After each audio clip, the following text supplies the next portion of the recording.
Next item is old business, advisability. Yes, sir. City Council rescinded the $500 cap for Tier 1 and Tier 2 retirees at their 8 May 2017 meeting.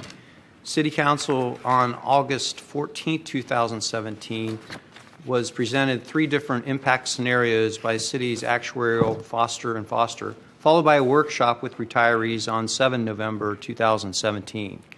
Staff is seeking direction on Council's desire regarding adjusting the city's OPEB subsidy as a result of the quantitative analysis of the increase in OPEB liabilities presented by the city's actuary. Including the packet is information regarding the impacts of reinstating a $700 per month maximum employee-only health plan subsidy for Tier 1 and Tier 2 retirees. Adjusting the current subsidy to this level has generated discussion at these meetings and was presented as a possible option for City Council's consideration. And we have Bridget Clements with us, as well as Mr. De Niro, to answer any questions that you may have on this item. Council, do you have any questions? I hear none. I think I do. Go right ahead. Bridget, my understanding is the money we get in the general fund is around $43 million. That sounds about right. And how much of that are we spending right now? How much of that do we need to spend right now each year to fund those liabilities, the insurance? We pay For those employees, not for... Well, you're talking about the liability. We budget on an annual basis to fund the actual cost for retiree health care premiums every year, and that'll fluctuate based on premiums and the number of retirees. The liability sits on our books, and it's just recorded unless we pay it down. And the way we've been doing that is through contributions to the OPEB trust fund. That those contributions go towards paying down that liability. But currently, right now, the city does not have any substantial dollars going towards that liability because we are pretty much pay as you go. We pay for the premiums in the year that they're incurred. So basically, we're paying for the premium each year. I want to make sure I understand this. So we're paying for the premium each year, but we're not setting aside anything for what may happen in the future. Right. And so during each year when you start the annual budgeting process, part of that big budget balancing exercise that we go through is to make sure that all these healthcare costs are covered. If at some point in time we don't have those dollars, then we would have to address that through the budgeting process. And how much right now are those healthcare costs? For retirees? Yep. I believe for general fund this year it was right around $1 million. Okay. And for all employees? For all employees, I do not have that number with me. I didn't bring that number with me today. So if we were to turn around and set money aside based on what the actuarial told us,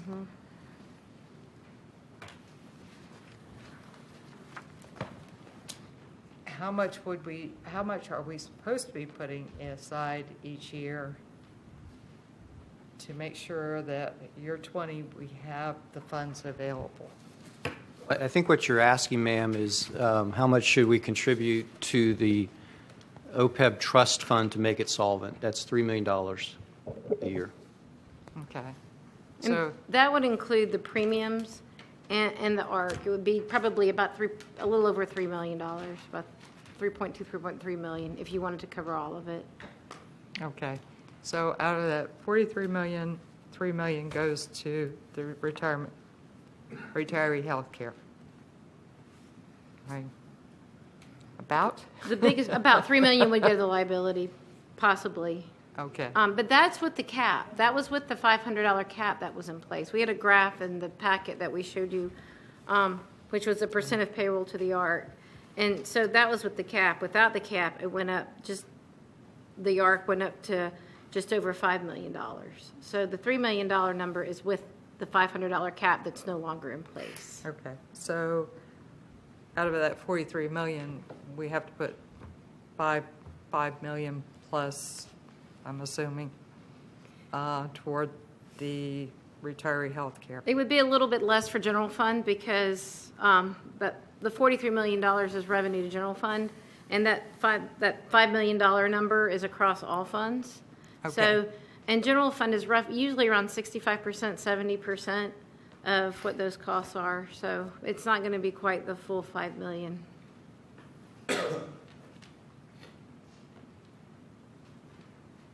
So it's basically $3.5 million. If it's 70%. Okay.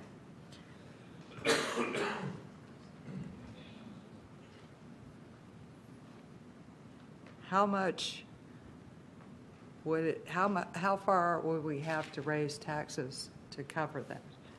I mean, basically, we're either going to pay retirees health care or we're going to cut services, cut employees. Right, and I couldn't give you a millage rate off the top of my head because that's going to vary based on the tax roll, and we'd have to calculate that, but we could certainly, I'd be interested. based on the tax roll for the last year's budget, we could run those numbers for you, but I have no way of projecting the tax roll in the future.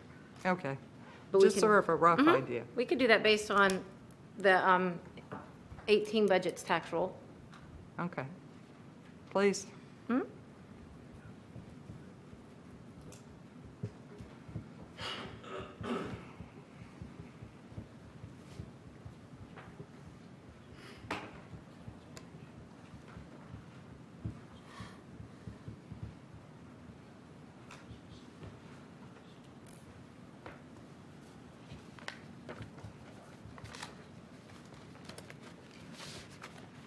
Thanks.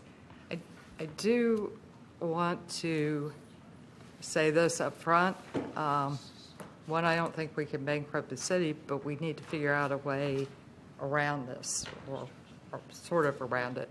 Second, if it's possible, I would like to see the retirees get earlier notice. I understand a lot of the retirees got noticed of this meeting last Thursday. And I spoke to a couple who had received notice on Thursday. I understand that is 5 days to get here, but for those that are working a second job, they may not have that opportunity to get here. And so I'm not sure who sent out the notices, but I think we need to get those out a little quicker.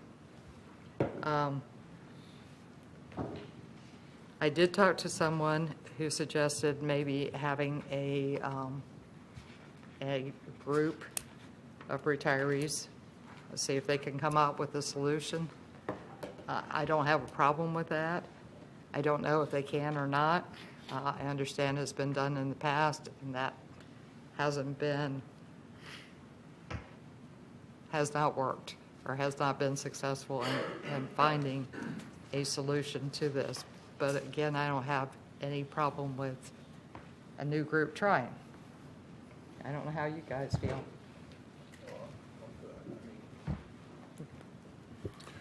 I too would like to hear ideas. I look forward to, we're between a rock and a hard place. And we did come out and, did away with the cap. And one of the numbers I saw when we did that told me I was good with that.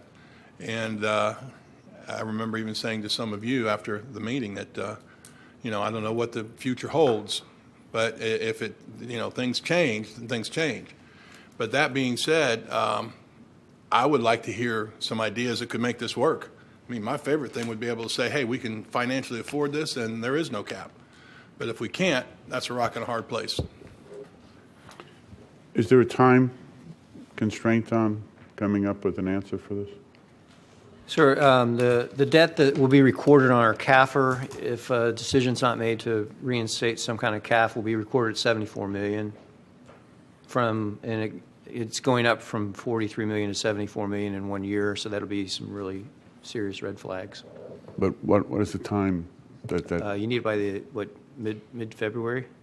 Well, the actuary is currently working on our valuation for the last fiscal year, and because he knew we were having these discussions in January, if we have a decision by the second meeting of this month, the last meeting in January, then he will be able to utilize those for that valuation. If not, then it will be booked at the $74 million number, and It's just because of the timing of closing the fiscal year out. And I was able to convince them to hold off for a little month, just in case you all decided to do something. If not, then it will have to be booked at the higher amount. And then in 2 years, when the next valuation happens, then it would go down based on, or change based on what you all decide. And if we do that, Mr. City Manager, we're put on some sort of a list, right? I mean, a ABCD. Sir, what we sent you was a study that was done in 2014 of cities that had excessive liabilities on OPEB. We were a D back in 2014. We're a F now. And F is being the Yes, sir. lowest. Yeah, we're in the lower 1% of all cities in Florida. We're already in big trouble. We have, just for conversation, I guess, or to bring all the information to light, there is a scale that was done, and it basically shows that if we don't put on at least a $700 cap, and we're what right now with our, not with the cap, but where is the number right now? You have no cap on right now, and the Yeah, number no, I is understand 74 that. million. But but there is a number that we're between those numbers somewhere as it's been progressing. It was 5 something, and now it's 575. Oh, sir, the cap, the current is $553 a month. Yes, sir. So that's where we're at now. And this chart, if you all have the same chart I do, shows that if we don't put something on at least at the $700 cap, that after that it falls off a cliff and goes to that 40-something million. Oh no, yeah, I guess it is 40-something million. So that's another option, is to put a cap back on, but put it at 700 or less, but that's what we have to come up with.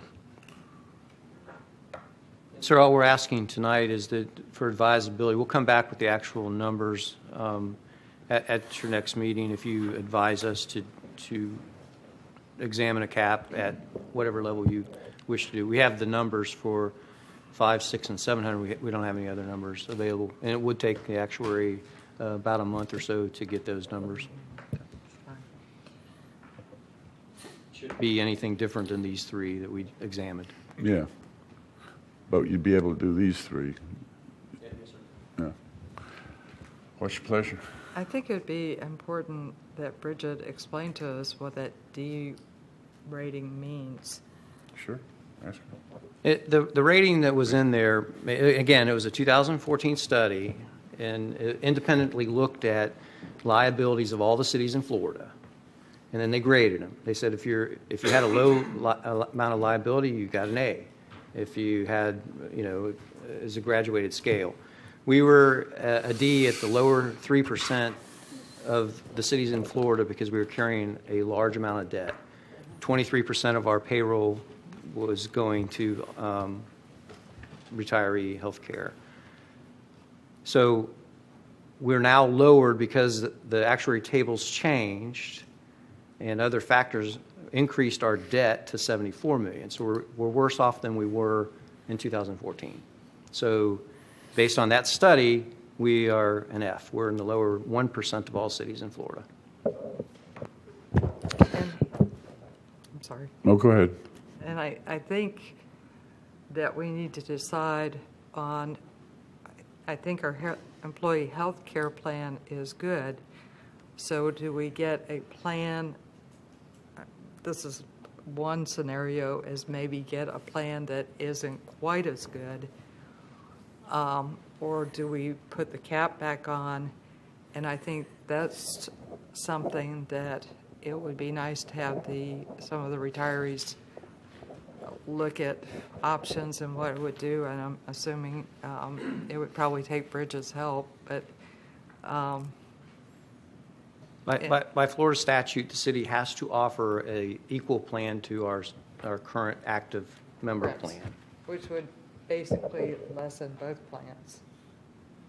I mean, both plans would go down. Yeah. mean, you have to be equal, which isn't going to make anybody happy either. I don't think we're going to make everybody happy on this one. I don't think we're going to make anybody happy. That's So, probably true. And the health insurance carrier contract goes out for bid again next year, Joe? Yeah, so we're currently in the third year of our 3-year contract, I believe.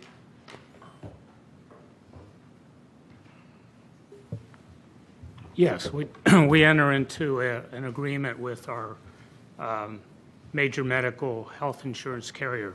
That's the use of the network.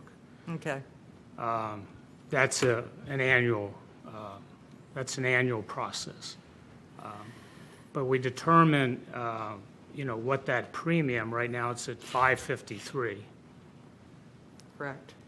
That's that employee contribution that the city pays to help offset our claims because we're partially self-funded. So that's how we establish the value of that, where it is now, at that $553 contribution, for example.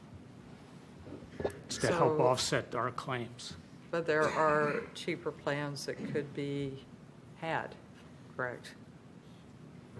Yes, ma'am, and we're in the third year of our current contract, so Right. we're going to rebid, and we could adjust the plan if you want. But I think we have a pretty nice health care plan for our employees No, I agree. I and agree. our retirees. And so I'm sort of like, what's the best way to handle it? Well, I'd have to comment that generally retirees are older. Yeah. I'm one of them. Yes. My personal preference, it's at that age when you really start using the health plan. So to cut down a health plan is kind of penny wise and dollar foolish, I guess, in my estimation anyway. I'd rather it have a good plan, Yeah. because that's the period of life when you really need it. And we have made some policy revisions this year, and we also, new employees that were hired after 1 October don't have a OPEB healthcare plan upon their retirement. They have access to our plan, but they have to pay for it completely. God, that's not going to get rid of our liability. It won't for some time, until they work their way through the system. Yeah, so, Right. we have the active plan for those retirees who are non-Medicare eligible, and then we have, as you recall, a fully insured plan for those that reach the Medicare eligible. They still have that subsidy or Correct. that benefit. What we contribute to pay that plan on the Medicare eligible side is a lot less because Medicare becomes the primary payee of the claim, and what we pay to the carrier is a supplement or a replacement, which is a lot less. So that subsidy that we have, we cap, that's in place now, goes a lot further for the Medicare eligible folks. Let me get other council input if you're done. I'm done. Don't have an answer. Don't, Member Stokel. My question actually leads into that. Is it possible when we go out to bid for new plans to be able to offer our employees and retirees the option of, like, say, one of 3 plans? Of multiple plans? Yes. Sure, And this is where I'm going with it. I'm trying to figure out, I think we're in a dilemma here where we would like to be able to fund these retirees, but when we look at the numbers, when we look at the budget, we were $10 million over in our budget this year. We raised our millage rate. We're probably going to have to raise it again next year just because of homestead exemption. We're looking at an F rating. Like, there's a lot that goes into this, and you want to make everyone happy. So where I'm going with this is it possible if we offered at different plans where some of those that are on the plan right now, some of our retirees that are on the plan that don't necessarily need the plan may have the option to take a lesser plan just because they don't want to give up their plan right now, where it's a cheaper rate that we're potentially paying, which would allow us to maybe potentially be able to fund some of the retirees that are actually taking benefit of it. I know at other organizations within the government, they have like open enrollment periods. So should a retiree or should a current employee want to change their plan because of something happens, or say somebody else has another job where they have health insurance right now, but then they lose that job and they want to change their plan back to a better plan, they may be able to do that. Sure. And then given, again, maybe that's where additional costs could come in, but those of them that don't want to pay that higher cost could go for a lower plan. We're paying less now, but then those of them that do potentially need the plan really may be able to have it funded or maybe have to pay a smaller amount. That's kind of where my head's at right now. So how that works is the city decides what the base plan is, Okay. okay? And then determines at what cost the city's going to fund that base plan, and then offer an option of buying up to maybe a richer plan where the employee pays the difference. So that's typically how that works in your scenario. And we can do that. I don't know how council feels. I would like to explore that option. Looking at, I got several charts where, just surrounding areas where I was looking, where, Melbourne pays 50% of retiree coverage, and that's just for HMO. There's other alternatives where potentially we could pay 100% of an HMO, but offer 50% for a PPO.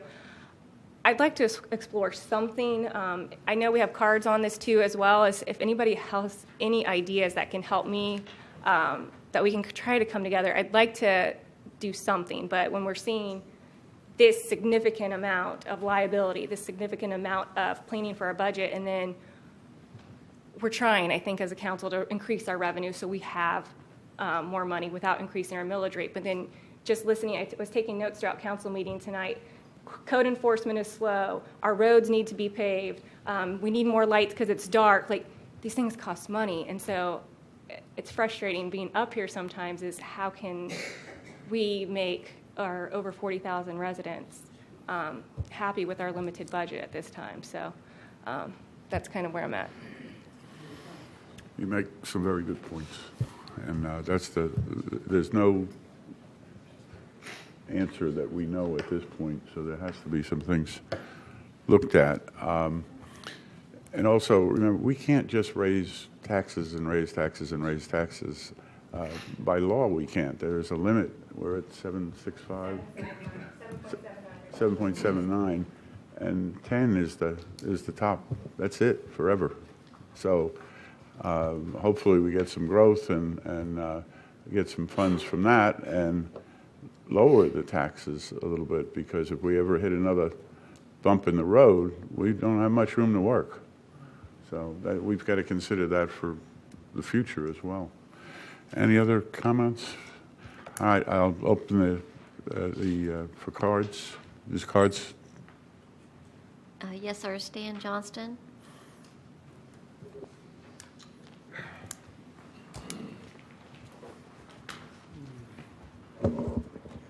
My name is Stan Johnston, 860 Poinsett Avenue, and I'm a retiree. I have special thanks to Joe De Niro and Bridget, that I've talked to several times in the last 2 months, and I must say that they've been very patient with my misunderstanding and my trying to understand this problem, and I must confess that I'm still don't have a very good understanding of what all this is as I looked through your agenda packets and looked at the graphs and so forth. But I did go through it, and Bridget agreed with me that this is a situation that has to do with sustainability and solvency of this issue. And I have a story for you that I told to Joe and Bridget, and here it is. True story. I'm talking to this lady who came down here from Detroit. Detroit's been, I don't know what you call it, insolvency or whatever. So she worked for the city of Detroit, and she got a letter that her pension benefits expecting to be cut by 40%. This letter was prepared by experts. Well, after all was said and done, I don't know whether it was a year later or 2 years later, whatever, she found out her pension benefits were, instead of cut 40%, they were cut 2%. Now, how in the world those experts were off by, hundreds and hundreds of percents, like thousands of percent. So when we're talking about experts in this field, it's, I don't know what to say. Just there's the story. So when I talked to Bridget, I talked about assets to offset liability and what we have. And she said that she was going to go ahead and prepare assets and liabilities this time, and that's what I believe she's done. And I don't know that it's how much any effect it has upon any recommendations, but I just bring that to your attention as what's going on. So we have a presentation. I mean, we have more information this time than we had last time we had the workshop, and so I don't know the answers, but I think it's important for me to just share with you that I have had some they've been very pleasant and patient with me, Joe and Bridget, in my attempt to help on this situation. So I don't have the answers. Thank you. Thank you. Steve, Next card, please. Steve Bridges.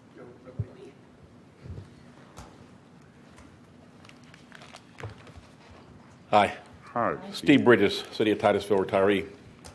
I'm not going to take but a lot less time. Obviously, I had a little stuffed up here. And we have a series of speakers to let you know. We hope we can present, information that is useful, or at least beneficial, or at least something to think about. Jolene mentioned earlier, we're a little overwrought that we're getting notifications late every time. There's not been one time it's been timely, as you suggested, and I would consider that a promise, 2 weeks notice minimum. And it hasn't been that yet, so that needs to be dealt with. I guess the bottom line is, you saw fit, without these scary numbers, and I've nobody heard mention about how long this liability is over, except from the actuary that was here. I think it was like 45 years, right? As I understood that correctly?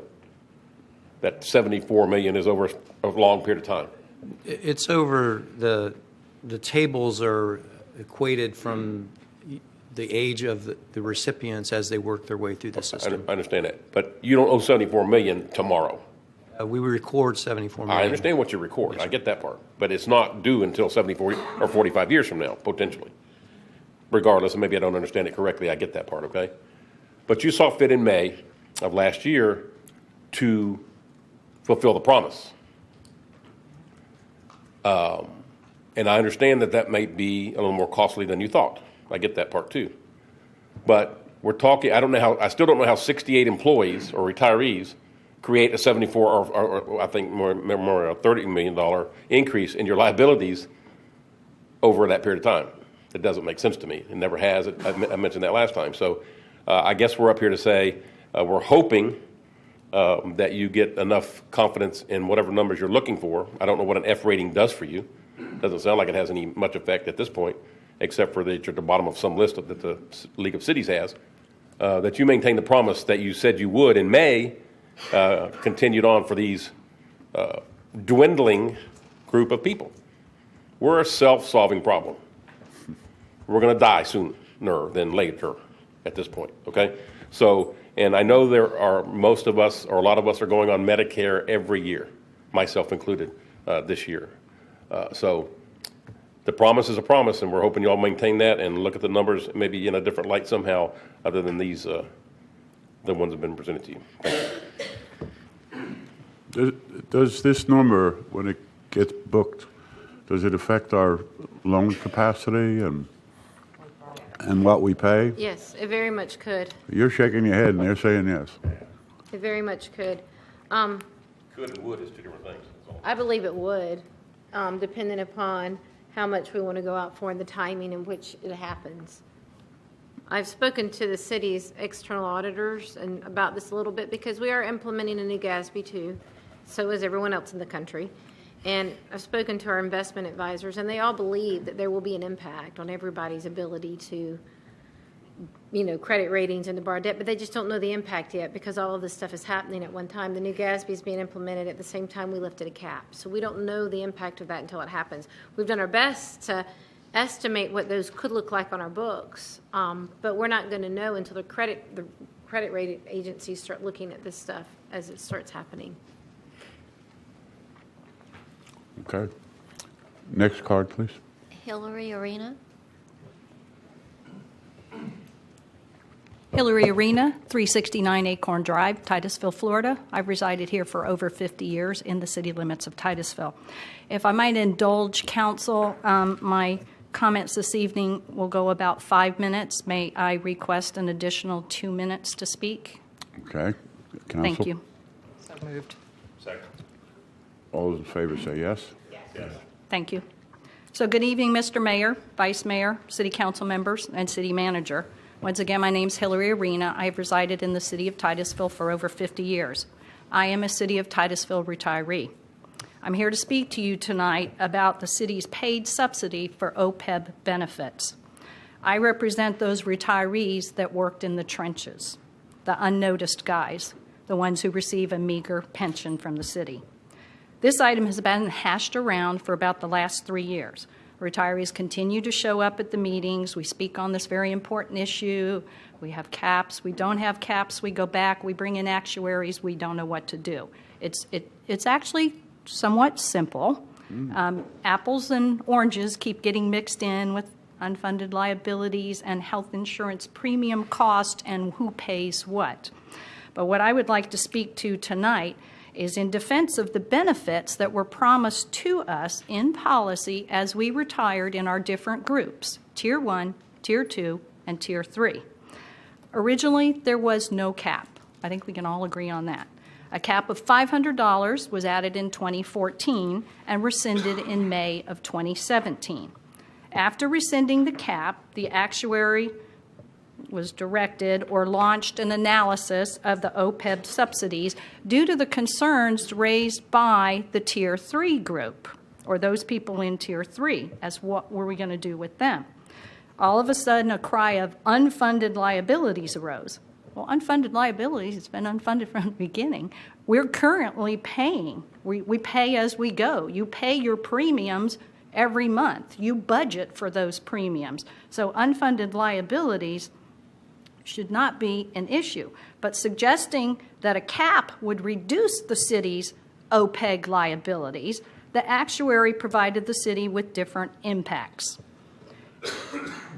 The agenda item that you have before you tonight, in my opinion, may be slightly misleading because the information states there would be a reinstatement of $700 per month maximum. Well, there's never been a $700 cap. So if you want to reinstate something, you need to state it in the first place in order to reinstate it. So that's just a little misleading in your agenda request. It may have been just misstated. They meant we have no cap now, so they're going to reinstate a cap. Correct. I just wanted to point out that there never was a $700 cap. To my knowledge, that there was a $500, there was no cap, and $700. It may have come from one of the scenarios that the actuary provided, and that's what perhaps council was looking at doing. Anyhow, so the agenda item. Also, the agenda tonight does not address Tier 3 retirees/employees. So are they going to be affected by any actions or any direction that council takes tonight or at its next meeting? Because currently, Tier 3 employees, retirees, which some are both, have what equates to a $1,000 per month cap. So if your agenda item speaks to reinstating or putting a cap of $700, you need to look at your Tier 3 people before you implement something for Tier 1 and Tier 2. So what's your question again directed to? Well, here, Joe? I'm coming to my questions. Here's a couple of my questions. Sorry, Mayor. Why would you consider a different cap for Tier 1 and Tier 2 retirees And why would Tier 1 and Tier 2 retirees receive a lesser cap than Tier 3, which is basically the $1,000 now? So if you're looking at 500, 600, 700, 900, whatever factor you're looking at, it's a lesser cap than what Tier 3 has currently. I just didn't see Tier 3 addressed on the agenda. Question 2, we seem to kind of keep beating the horse to death. The costs are budgeted every year. The premium is set. It's $553 per employee, retiree or current employees. That's what it is. Your costs are budgeted. You know what those premium costs are, whether you renegotiate them. You know what they are now. Also, as mentioned, I believe, by Mr. Bridges, the number of retired employees continues to dwindle. They reach 65 and Medicare age, or quite frankly, they just die. So thereby, our costs are reduced if you've set that premium and you've got those costs.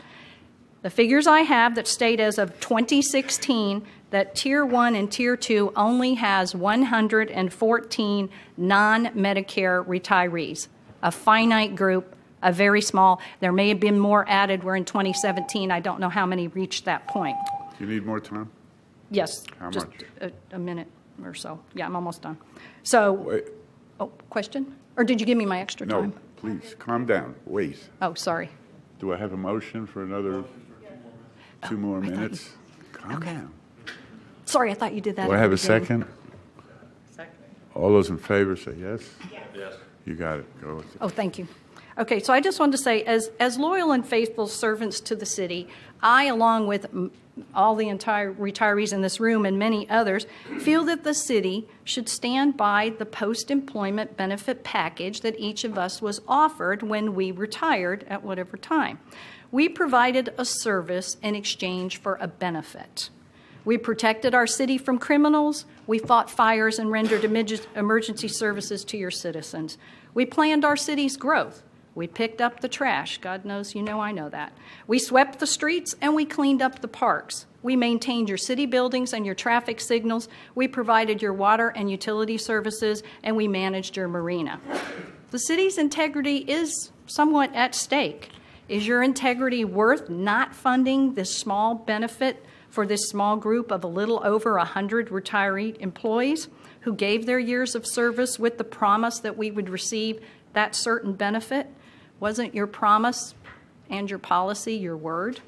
So in conclusion, I would recommend that council take alternative 2 as stated in the agenda request and not approve advisability and take no action on the OPEB subsidy levels. Now, since it's such a somewhat contentious issue and nobody wants to know what to do, and we're mixing unfunded liabilities that have been on the book that have never gone anywhere anyway, and Gatsby 45's going out and Gatsby 75's coming in, and as stated by the finance director, everybody, not just the city of Titusville, everybody in the state, everybody that deals with retirees and health insurance is going to have to put this information on the books. Maybe it's just a point, now we have to show it on paper, and we didn't show it on paper before. But it will be addressed, and it has to be. But I would recommend that you take no action. And if you're going to place a cap on the tiers, that you make it a minimum of $1,000 to bring Tier 1 and Tier 2 consistently in line with where Tier 3 currently is. And if you get really excited, you might add a COLA to that. Thank you. Thank you.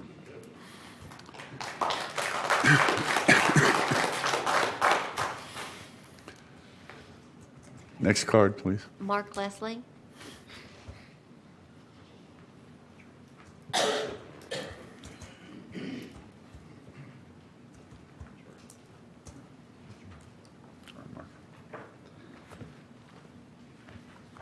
Good evening, members of council, Mr. Mayor, City Manager. I first, before I get started, want to say thank you from the bottom of my heart for lifting the cap. It's huge. It's a big deal for us, and I just want you to know that we really appreciate a second shot for what it's worth, because it's a lot of money. I know it's a lot of money on both sides, but it's a lot for us as much as it is a lot for the city.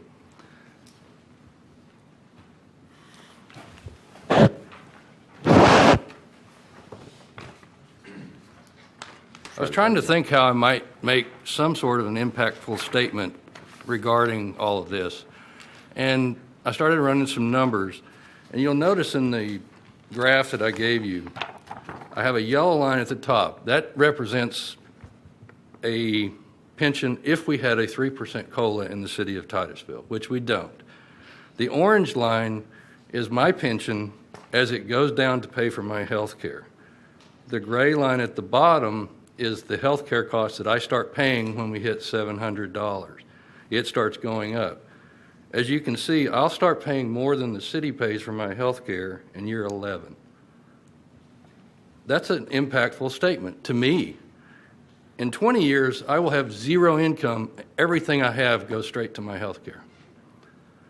That's what it impacts us, how it impacts us. And I'm a young retiree, so you hear about Medicare 8 to 10 years from now, it's going to well exceed $700 for the Part B Medicare. So it's a big number for us to absorb. And I would like that you really get good numbers from your actuaries and from your staff. In the report to council, you have a chart. It's on page 199 of the report. There are 3 lines there. That chart goes out for 10 years. But it looks like to me the numbers below that in the report of 59 million and 47 million go out 20 years. So you're not getting good data. And how can you assess what the real costs are if you're not seeing the full trend line? In other words, that yellow line that's going straight up on page 199, if you add another 10 years, you're going to start to see these individuals come online that have no retiree health care. You're going to see the ones that only get $8 per year of service and so forth. But you're not seeing that in that diagram. And I think it's important that you have all the best information before you make this decision. The other thing I want to mention is that it is an accrued liability. You have an accrued liability for the trash trucks you've got to buy for the next 20 years as well. You have a plan to pay for it, but you have an accrued liability. It's not a debt. It's an expense that's out in front of you. Right now, you pay as you go. So does that mean I'm done? Not if you ask for additional time. What's that? If you want additional time. You can- Yes. May I have 2 minutes? 2 minutes? Thank you. So moved. Have a motion and second. All of those in favor? Yes. Go ahead. I guess I'm just going to say it real quick. If a buyout is offered, Member Nelson, I understand you did that at the last meeting, I'd be interested in hearing it because I can't trust anything else. If I can get something that's concrete, like my pension is, I'd take it and run in a heartbeat. Thank you. It's an idea. All right. Next card. Kathy Mosley.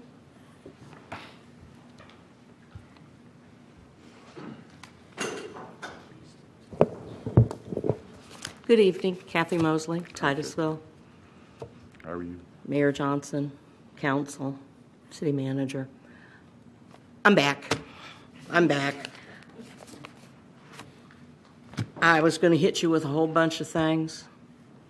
He hit it, she hit it, he hit it back there, so I'm not going to go there. What I am going to tell you is that this is what is so irritating, is that Mark hit it on the head. I spent 45 years here. I took pride in working for here. I do not trust any one of these people sitting at the table. I'm sorry, by inference, the city manager, anybody in the administration, because they're looking out not for the city, in my opinion. They're certainly not looking out for the employees.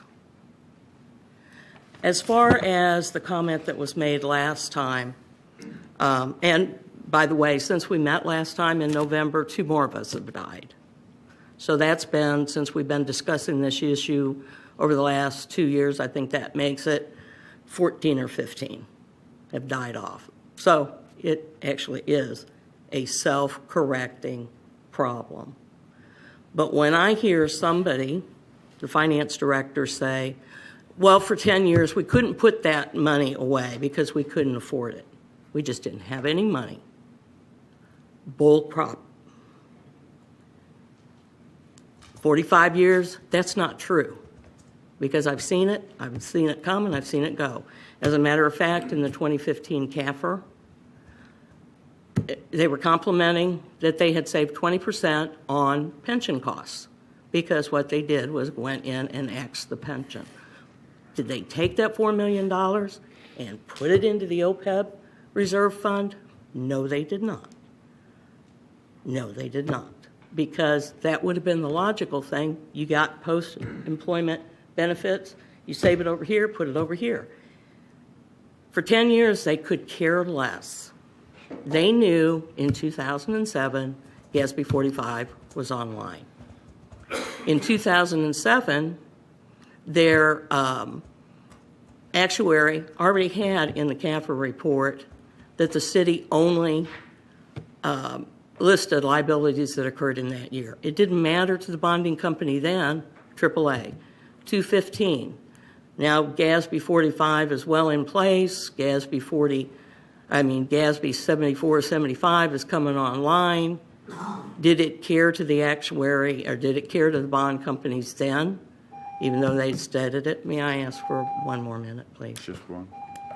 I'll take two. I thought so. I'll take two. The motion will be for 2 minutes. Have a second? Second. Have a motion and a second. All those in favor say yes. Yes. Passes unanimously. Go. Okay, in 2015, everybody knows about it. It's nationwide, as they said. What was your bond rating in 2015? AAA.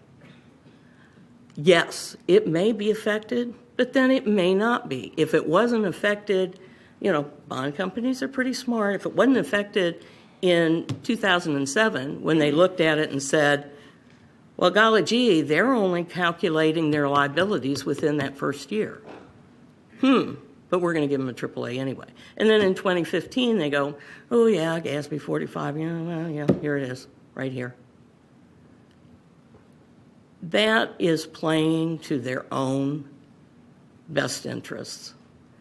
And as far as the money goes, what says because our costs go up, we have to be the ones who pay that? If to use a stupid analogy, if your office supplies go up,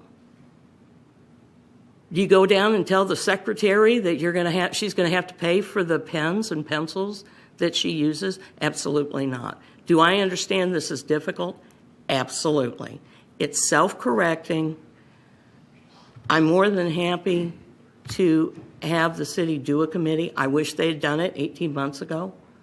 But I do have a question for the personnel director, which is when you reach 65 and Medicare takes over, are you capping them? Are you capping the 65 and over? Okay. Caps in place? 2 years ago, caps in place for what? For all of the retirees. The cap was rescinded. Cap 1, Tier 1. The cap was rescinded. No, it is not in place. And hopefully it won't be. I don't know what more that I can say. You all have difficult decisions. But by golly, so do I. And when I turn 65 in one more year, I start paying for my Part B. So it's not like I'm getting free insurance. I'm still paying and will continue to pay. But as Mark Leslie said, within 10 years, I worked 45 years for a pension that won't exist anymore for my living expenses because it will pay for my insurance. Thank you. Appreciate it. Thank you. Scott Ganicki. Well, I didn't think I was going to go in this order, but okay. Scott Ganicki, 827 Trailwood Avenue, lifelong 52-year resident of Titusville and 30-year employee, retired. I heard some really interesting things. I really wasn't going to get up and talk, but I heard some interesting things. Ms. Nelson, you brought up the subject of having a committee of retirees to help find solutions. I kind of equate that to when I was working my job. It would kind of be the same thing as if I went on a medical call for a guy having a heart attack and I asked the family what I should do. It's not our job. It's not. It's not. we receive these benefits, but we're not experts in them. That's your job. It's your job. It's not our job. Scott, Okay? I was hoping you guys were smarter than us and could come up with a I know, wonderful right? idea. I get it. Totally. And I thought it was also interesting that you brought up, finding solutions, and you came up with the solution. Yeah. We've got an income problem in this city, and if it's not this, it's going to be infrastructure. It's going to be buying fire trucks. It's going to be giving employee raises. It's going to be trying to retain employees. I've had the great fortune to be involved in the budget process for several years with Miss Mosley. And it has been like this forever. We don't bring in enough. We are a tax-poor community. We always have been. And we keep waiting for this next great thing to come in and save this city. And in waiting for that, we bring taxes up a little bit here, a little bit here, a little bit here. It's never enough. And I know you're getting close. I know you are. But we can't keep waiting. Things are happening. Things are going to hit the books in a couple of years that aren't on the books right now. I know that's going to happen. We all know that. But in the meantime, you've got to take some risks. You've got to take some chances to get some more cash flow into the city. And this will help solve many of your problems. Because like I said, if it's not this, it's going to be when they need a new ladder truck or when they need more police cars or they can't retain officers because you're not paying them enough. One begets the other. So that's a huge solution right there. So anyways, all I wanted to say. Thank you for your time. Thank you. Next. Karen Ronzabal.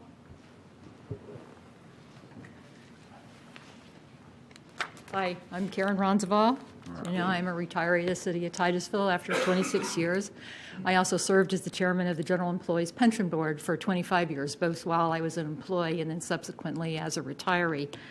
But we're here again, and I feel like the audience changes, but the comments that you hear from your retirees, they do tend to remain the same. And just kind of listening to some of the questions, nobody's going to get actuarial science on the first blush.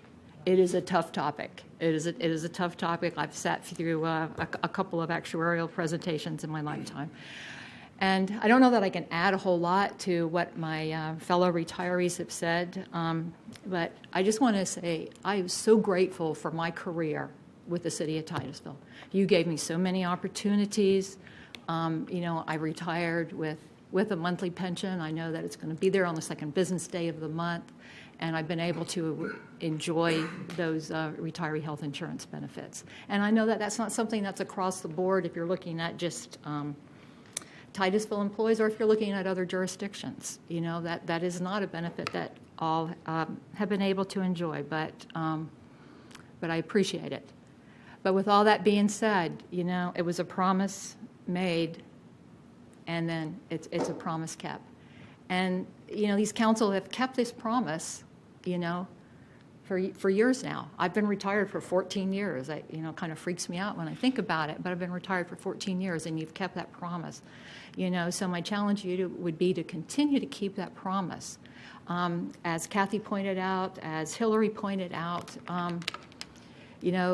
if Medicare, we're going to all reach that Medicare eligible age, and while that's still subject to the cap, it does kind of change the scenarios a little bit. The mortality tables are going to catch up the rest with us. I know, as Kathy said, we lost a couple. Had a guy I worked with for 25 years, my same age, passed away in the last 6 months. That's hard. That's hard, but that is the hard fact. The mortality tables and just age is going to make this problem disappear for you. And I kind of like to feel like, we need to speak for the guys that aren't out here, and that's for, the guys that I felt like I represented all those years that are getting a pension that's less than $1,000. And so, and I know I talked to those guys as they were getting ready to retire, and we would talk, it's like, well, what about the health insurance? So when you're going through retirement planning, and those of you up there that have done it, I know you probably had a line item, can I afford to retire? What am I going to do about my health insurance costs until I reach Medicare age? And you had a line item in your budget for that. Well, we did that same thing, and we knew that it was paid. How much? Your pleasure. 2 minutes? 2. One more time. Anyway, I just, I think she you know, needs 2 more kind of, minutes. you know, Yeah. lose. So that's a motion. Thank you. Motion is second. All those in favor say yes. Yeah. My apologies to the city clerk who's going to be transcribing all these minutes because they're going to have 15 pages of motions and seconds. But, you know, just to remind you, Tier 1 and Tier 2, we are a finite group, and we're not going to be adding to that group. We're only going to be getting smaller. Other thing I wanted to say, Leroy Collins Institute, and I know that was the article that was put in the packet, they're not a bond rating agency. So when you see the F grade, that's, you know, that's not your Standard & Poor, that's not your Moody's bond rating. You know, that's the Leroy Collins, a private institute that looks at these types of things. We thought the decision had been made last May that we were going to eliminate the cap. And, you know, and now we're back again. And like, again, it's like I said, you know, the audience changes, you know, that we sit here and speak to. I just, you know, think about the retirees. We've counted on you, and I think we're back to that promise. It was a promise made. Let's keep it a promise cap. So, and not that we need a committee, but I do feel like I've been through having one of these. That's kind of what I do now. Thank you.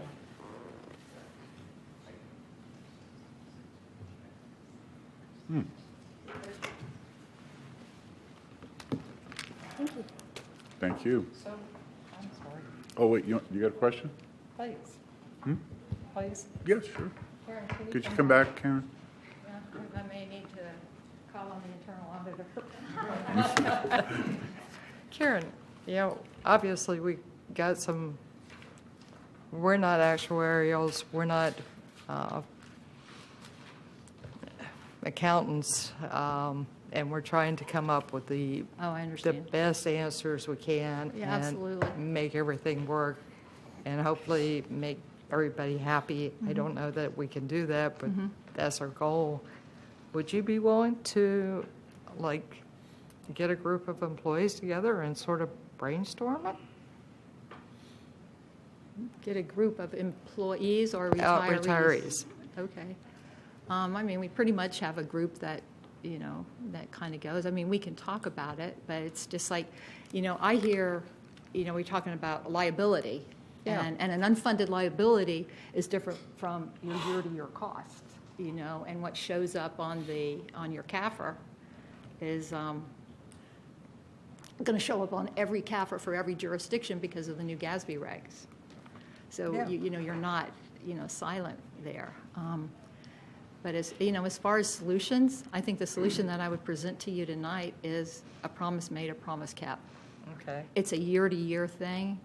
You know, I don't mind sitting down, you know, if you wanted to organize a group, but to, you know, give us some questions, give us something. But I think we should just leave the cap, eliminate it. And like I said, mortality tables and age will, you know, we'll address it. And I don't think it's going to affect your bond rating, but I don't have any qualifications to make that statement. Okay. Okay. What? I missed that very, you talked about the cap. What did you say? I'm sorry. Why are you staring at me like this? Hey. You mentioned something about the cap. What, just now? What You did say? eliminated the cap in May. And so I Yeah. was going to say, keep the cap eliminated. Keep it eliminated. Yes, sir. Let me ask you this. What do you think about, we put the cap back on? We think that our income in the next couple of years will be going up as people move into this area, that we won't be tax poor, hopefully, knock on wood. I don't know if there's any wood around. And revisit it. But we could Whatever. put it on at a higher level than we took it off at. Right, right. Well, I think Hillary made the comment, you know, index it. What do you mean If you were that- going to what look do at a $1,000 cap, you know, index it somehow. You know, our general employees, they don't receive a COLA. Yeah. They don't receive a COLA. So you need to explain indexing it to me. Pardon? You need to explain indexing it to me. What do you Well, mean by a that? cost of living, So like if you were going to have a cap, as Mark was saying, 11 years from now, So basically he would be at zero on his pension versus his health insurance costs. So you're saying basically. So if you were going to even consider, instituting a cap, which I don't want anybody to hear me recommending that. You might get shot. At least, apply a COLA to it. FRS has a 3% COLA. If you're retired before certain years, it does funky little things based on your years of service at a given age. But Okay. put a cap on it. Okay. I'd be glad to, talk to anybody individually. I appreciate it. Do that. Thank you. Thanks. The last card is Thomas House. Good evening, I'm Tom House, 806 Peachtree Street, resident for 51 years here in the city of Titusville, an employee retiree of 27 years. I'm back again about those of us that were in the drop who are in Tier 3, considered Tier 3 insurance employees. Here there's 14 of us. I'm not talking about every Tier 3 employee in the city, just the 14 that were in the drop, because of that first sentence of that drop contract that says, in order to be a member of the drop, you have to first fully retire. And then the dates that this council set forward for those retirement dates to be considered a Tier 1, we all meet that requirement for a Tier 1 insurance person. Now, I hear them say, yep, Tier 3 is $1,000.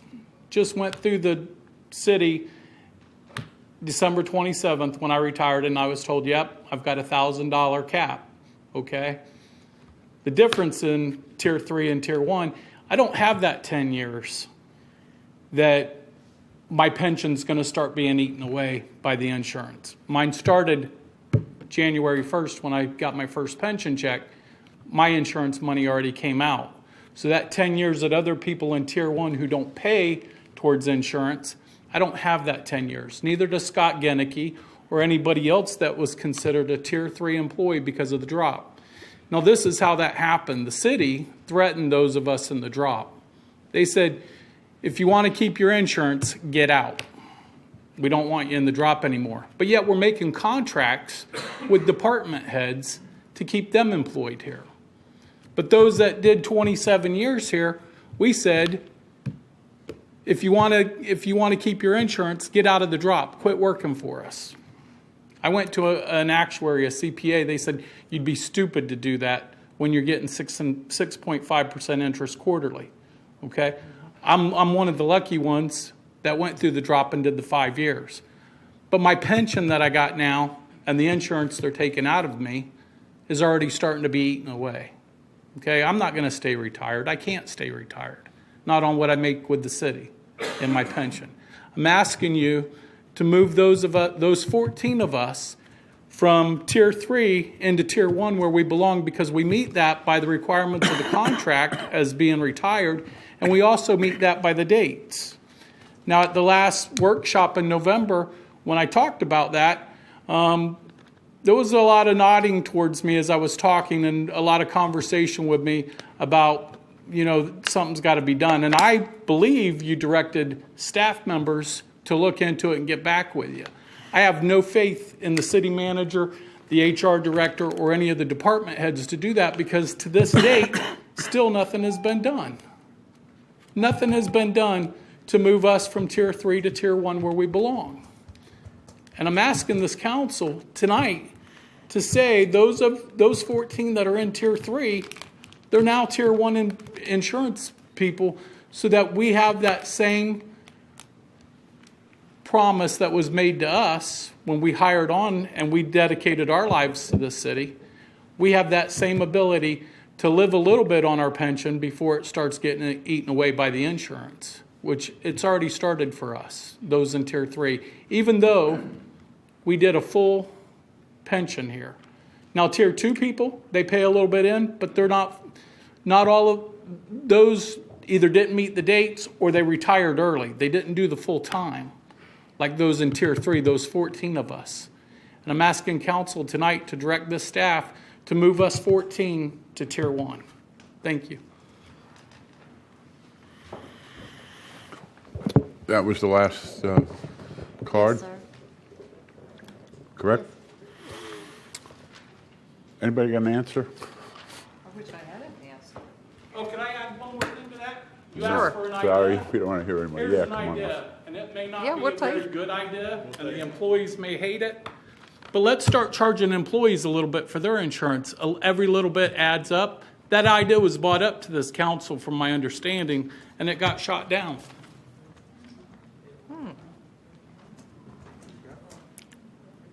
There you go. I don't know how that works. Well, we need to come up with something somehow that's fair. Fair to the employees we have now, fair to the retirees, something that doesn't kill the budget.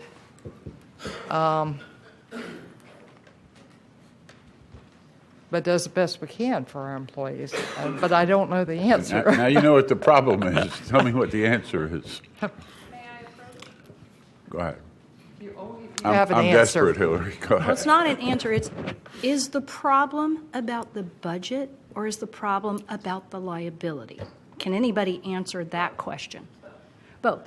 But you understand when you budget for something, you're budgeting a certain amount for whatever the cost is you're trying to cover. Other areas of your budget might fall short due to whatever circumstances. Is it fair to then ask another budgeted line item to pick up the cost, whether you're raising taxes or you're asking for more employee contributions or whatever? If you're talking about the unfunded liability or the liability portion of it, Gatsby 75 is changing all that. Every city, every county that has retirees and that pays a portion is going to have to put it on their books. Is it going to affect your bond rating? Who knows? We don't know for sure. Is it going to affect what you're going to pay with this? Everybody's like screaming these high numbers, and we're running around like chickens with our heads cut off because we think it's going to come crashing down on us. It's an issue, but it's not going to fall down. The actuary figures that I looked at and the charts that I gleaned from the agenda request, I don't think you have the answers because I can't even glean the answers from it. Is that a 10-year period? Is it over 20 or 30? Is it all the employees in one? Is it Tier 1 and 2 employees? Where does Tier 3 fall in? I don't think any of you up there has an answer to that question, and I'm not sure staff has provided clear and concise Hillary, direction. It's hard for anybody to have the answer. The actuarians don't have the answer. They're looking at probabilities. Exactly. And one of the problems that we also have to deal with is the numbers are probably going to exceed what they've come up with because people are living longer. It's costing more for the age of those people because of the equipment that's being designed and so forth, which is making people age longer, is very expensive. So all of those things, the numbers they have probably aren't accurate either. Right, but I mean, people are dying. What are you doing with their? Yeah, but they're dying 10 years after they used to die. Well, not my friends, but Not your Not my friends? friends. My friends are keeling over. I don't know. think Maybe they all I'm in ran an odd away. group. Sorry, What are Dan. you doing Sorry, to Dan. I'm in an odd group. We're dying. I don't know what's happening to the rest of them. Hillary, But- let's be friends, okay? No, we are friends. I'm just saying. But it just seems like, and it's like, Kathy, we keep saying it, but, we are your retirees. We are the people that did all those things. We built your city, okay, if you want to call it. We put in 45 years of service and 25 years of service and 30 for this guaranteed benefit. Some of those people might not have left into retirement programs if they weren't promised certain things. I mean, I might have stayed longer. He might have stayed longer. You might have, but there's also the get out, you're costing us too much money, get out and we'll give you this. And then you go then it goes back and you say, oh, we can't do that anymore. Well, gee, if you'd have told me that X number of years ago, maybe I might still be working here because you made a promise to me that said I was going to get certain things. And I just think that, as Karen Ronzabal pointed out, at the rate people are reaching Medicare, and we're such a finite group, you're not adding to the group anymore. It's not like you're going to let 400 more people in. You got this little group. A promise was made, certain expectations were done. Would I have retired if you said, oh, I'm not going to get this X benefit? I might have still been working here. I might have had to work. But who in Tier 1 and 2 at, I don't know, an average age of 55 to 65 can go out and get another job? I mean, let's be serious. They don't hire people our age. They're not going to. We can't find another job to supplement our income because of age issues. I won't use the other D word. Anyway, so it's just, we just want you to consider that, we were the backbone of the city. We are the people that were here for extended lengths of time, and we were promised certain things. Based on those promises, we did what we had to do and retired at that time. And we're just asking you to uphold that and perhaps find additional ways. And like you said, the budget is different from your liability. That's apples to oranges. What's going to happen with the new Gatsby? Nobody knows. But I think the city's in good, solid position. I just would like to see a few more numbers and explanations from actuaries and not staff-created issues and scenarios. That's all. Thank you. Thank you.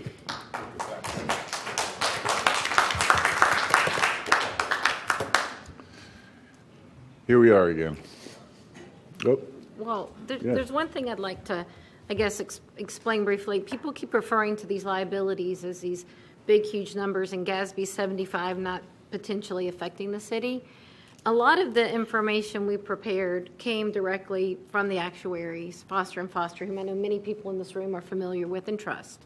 And one of the biggest things that I think GASB 75, the biggest impact our city has from GASB 75 is we do have a much larger percentage of payroll to pay to fund our ARC than most cities. Foster & Foster, we provided a list for y'all of their clients in Florida and the percentage of payroll that those other cities use to fund retiree health care, and a lot of them are 4 to 5 times less than what we pay. And so whenever all these other cities go and book these GASB 75 liabilities, they're going to be significantly lower than ours. And that's why I believe that when we booked this huge liability, it was big, but it got bigger with no cap, we will stand out like a sore thumb in some areas, because a lot of the other peer cities whose information we were able to obtain, they're significantly lower than we are. So it will affect our financial statements.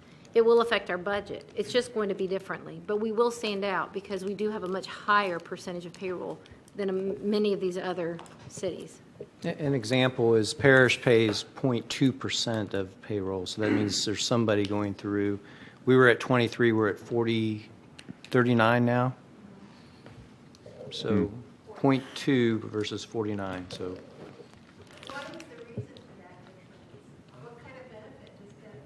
They don't provide any post-benefit employee. Yep. Yeah, and that's what's going to make us stand out. Comparing apples to oranges. Parish isn't a city. It's not a municipal government. No, there's cities in But there. there's cities on We're this still the list. worst city. There's a lot of cities on this list who have made these kind of changes many years ago. So they're Yeah, not. I just use that parish as an example because it's something we're familiar with here. So. Right, but and once again, Titusville has always been an anomaly. For those of you that have been here for a short time or for a long time, Come up to the microphone. You know we're a strange bird. We don't operate like the rest of the cities, even in our own county. We have our own issues that are different from a lot of other cities in Brevard. And sometimes you don't take that, an actuary doesn't know that, and somebody just looking at, oh, here's a percentage of payroll, and here's a number of employees, and they don't know all the inner workings and what items you'd like to fund and different things that go into that number. So Hillary, our problem is certainly unique to us in Brevard County, but the problem is that we have low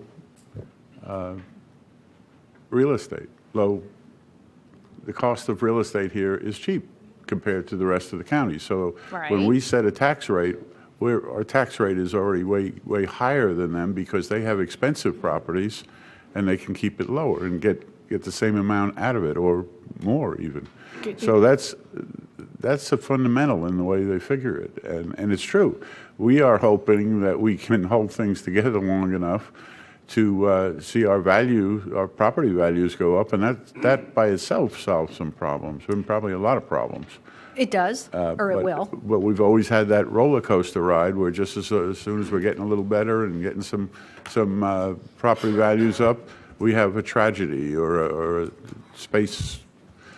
Something happens in the space industry and so forth. Right, So but I think the city as a whole has diversified, and that you've got that with we your are economic diversifying incentives, now. and that you're bringing more and new businesses into town, and shopping malls and companies We're and counting things on that. Exactly, so that as the growth is going up, and I think it's all been said over the last year or so as things progress, we're seeing more growth, we're seeing more people, we're seeing more houses built. So it has to be going up, or else somebody's not telling something correctly. I mean, I look around and I see new buildings. I look around and I see businesses. So Hillary, you're a hoot. I it's just, it's going up. So it's a really. It is, I mean, but we also you talk I mean- about fiduciary responsibilities to the staff, and I agree with it. But I don't think I'm in you- the same page as any of you out there, or most of you out there. right. But I we just also don't- have a fiduciary responsibility to the people who elected us, that they have a town that they can live in and their kids can live in the future when we want to get to that point. So That's why I get a double whammy, because I voted for you and I live here and I got my taxes to go up, but I like my retirement benefits too. So I don't know I'm what just that- I guess I want it all. But anyway, so. I'm not sure what that had to do with anything here, but we're not just, we can't just look in one direction. We got to look at the whole situation, because we have a responsibility to the whole city as well. Do we like what's happening here and what we have to do? Not a bit. That's why we can't figure out what to do, because no matter what we do, we're yeah, it stinks, hurting somebody, and we don't want to hurt anybody, but we got to make some tough decisions, just like we did a few years ago, and I know that you don't like that, but I'll tell you, if we didn't do that then, we'd be in a worse position, a lot worse position than now. So anyway, all that being said, I don't know what we can do other than, go ahead, you got something? Yeah. Oh, go with it. So I'll take a crack at this and then take it from there. I think there's a couple things. Number one is that I applaud staff for doing what I believe was the appropriate thing, and that is to attempt to communicate information in a timely manner and think ahead for us. And so I appreciate that, because I think that that's a responsibility that you have. I think you painted a very clear picture on what potentially we face in risk. So I think that that's appropriate. As a personal position, I think that we need to play a longer game in our view. I think we need to play the long game in our view and approach to this. As an example, if the Gatsby rules change this year, I think we got to give some time for that to marinate. If we're at a D, I don't think that there's anything that we're going to do today in policy or procedure that is going to rectify our current position of a D, which I can't honestly equate to, an F. So we're at an F, right? My apologies. I gave us extra. We are currently at an F. There's no policy that I think that we have come up with currently that will alleviate us from being significantly in a poor position to the consequence of a potential that I can't name or define at this point for certain, that I don't think if we gave ourselves a year or two, which I think if the actuarial recommendations are every 2 years, Is that, That's what the OPEB does. or the OPEB, right? So what I'm saying is buy ourselves 2 years, allow ourselves 2 years to see what this book of unfunded liability will mean.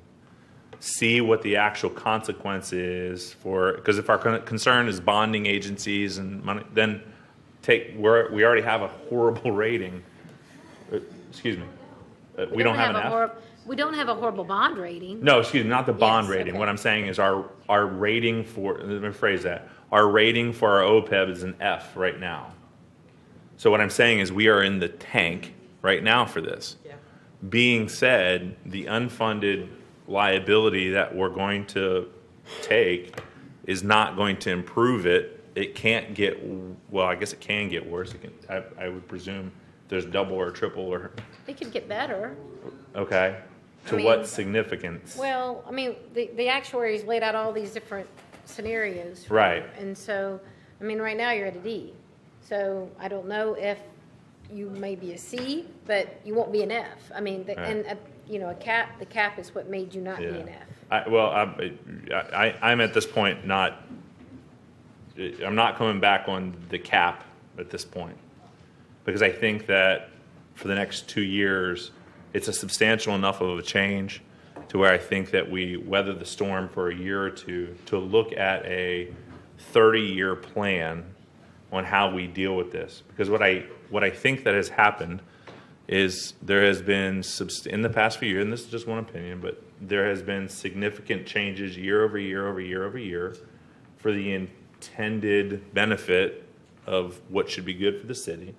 There have been consequences that have been very large to that, but I have yet to walk into, when we do community workshop, when we do whatever it may be, that the number one agenda item is fund OPEB or retiree benefits as the number 1 or 2 priority of a council. And I think ultimately that's the problem. I think that's the problem. I think that we as a council, every couple months we have this conversation, appropriately so, but I don't think that we've ever committed to how are we going to commit to meeting this obligation over a long period of time based off of what we have. I don't think that we've done that. I think that we've been presented ways to do it, but I don't think that we've adopted a 30-year policy on how are we going to handle retiree benefits. I don't think that is the case. I think that that's step one, and if it takes us a year to get there, then it takes us a year. If it takes us 2 years to get there, it takes us 2 years, and it allows the unfunded liability to be recorded, and we see what the consequence of that is. But remember, and correct me if I'm wrong on this, but when you do something, when you do nothing now, and say, let's wait, doesn't it work like compound interest in reverse, because that liability goes up and then it's kind of compounded each year after that? And that's why when you get to the end of it, it's $43 million or whatever. Right, and then healthcare costs are going up. That's the other thing. Say again? I'm sorry. Healthcare costs are going up. That's the other thing that kind of compounds it. That's a big driver as well. Right. You know? So We know that we've got to do something. We don't know what it is, and doing nothing just ultimately makes it worse. I mean, it has to, because you're not doing anything to improve it. So if it's not improving, it's getting worse.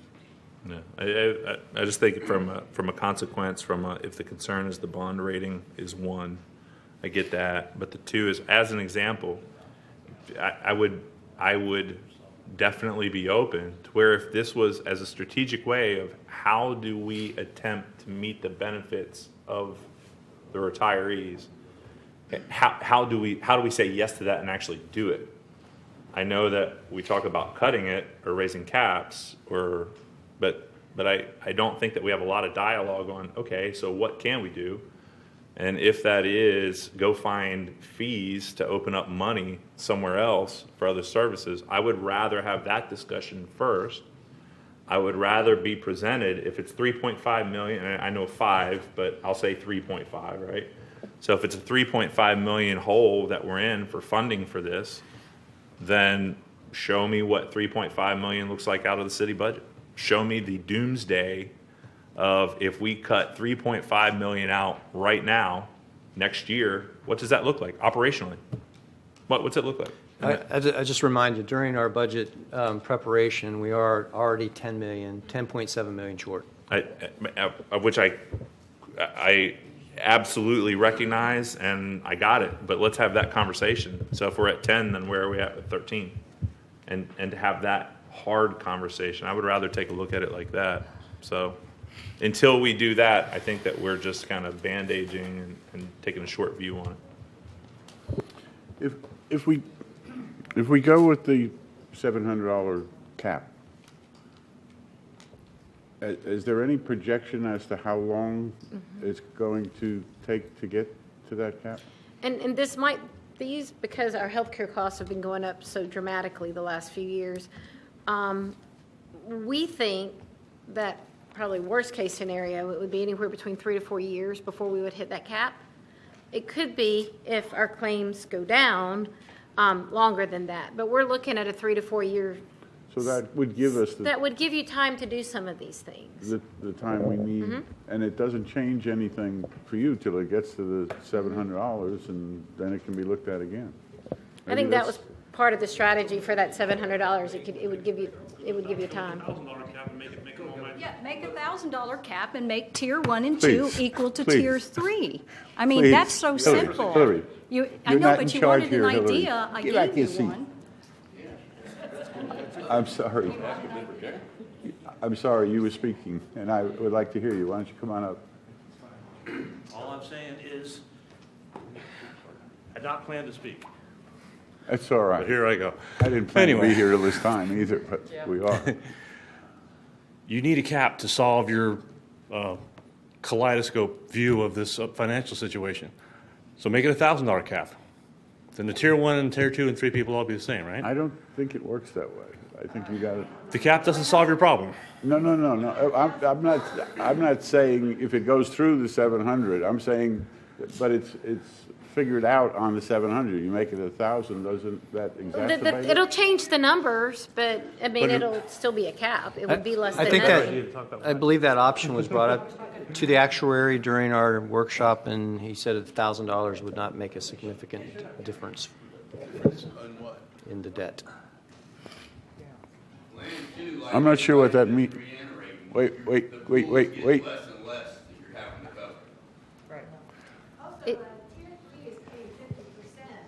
All right, talk amongst yourself. I'm going to talk to him. You say 1,000, but it's up to 500 is the city's contribution. The employee, the retiree is paying the other 500.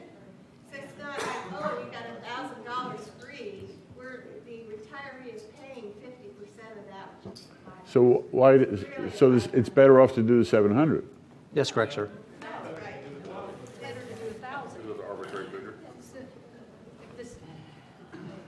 Chris, it's better to do the 700 then, because it. Not me, because I'd rather pay 50% of 1,000 than 50% of 700.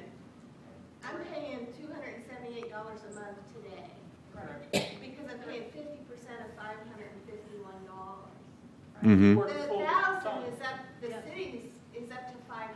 So when it gets to, say, the premium gets to 1,000, that's it for the city. They'll contribute 500 towards it, and I will pay 500. Correct. You understand? So right now the premium's 550. The city pays 50%. I pay 50%. So why wouldn't you want it at 700 instead of 1,000? Make it 14. No, her tier, we're only talking about tier 1 and tier 2. Oh, okay. You're a different tier. You're a different tier. But in the tiers we're talking about, that would work. Sir, what was suggested to the actuary during the workshop, $1,000, he responded with that would not make a significant difference in your overall debt. Because of the amount of time it'll take to get to $1,000, it won't lessen our liability any. As opposed to no cap.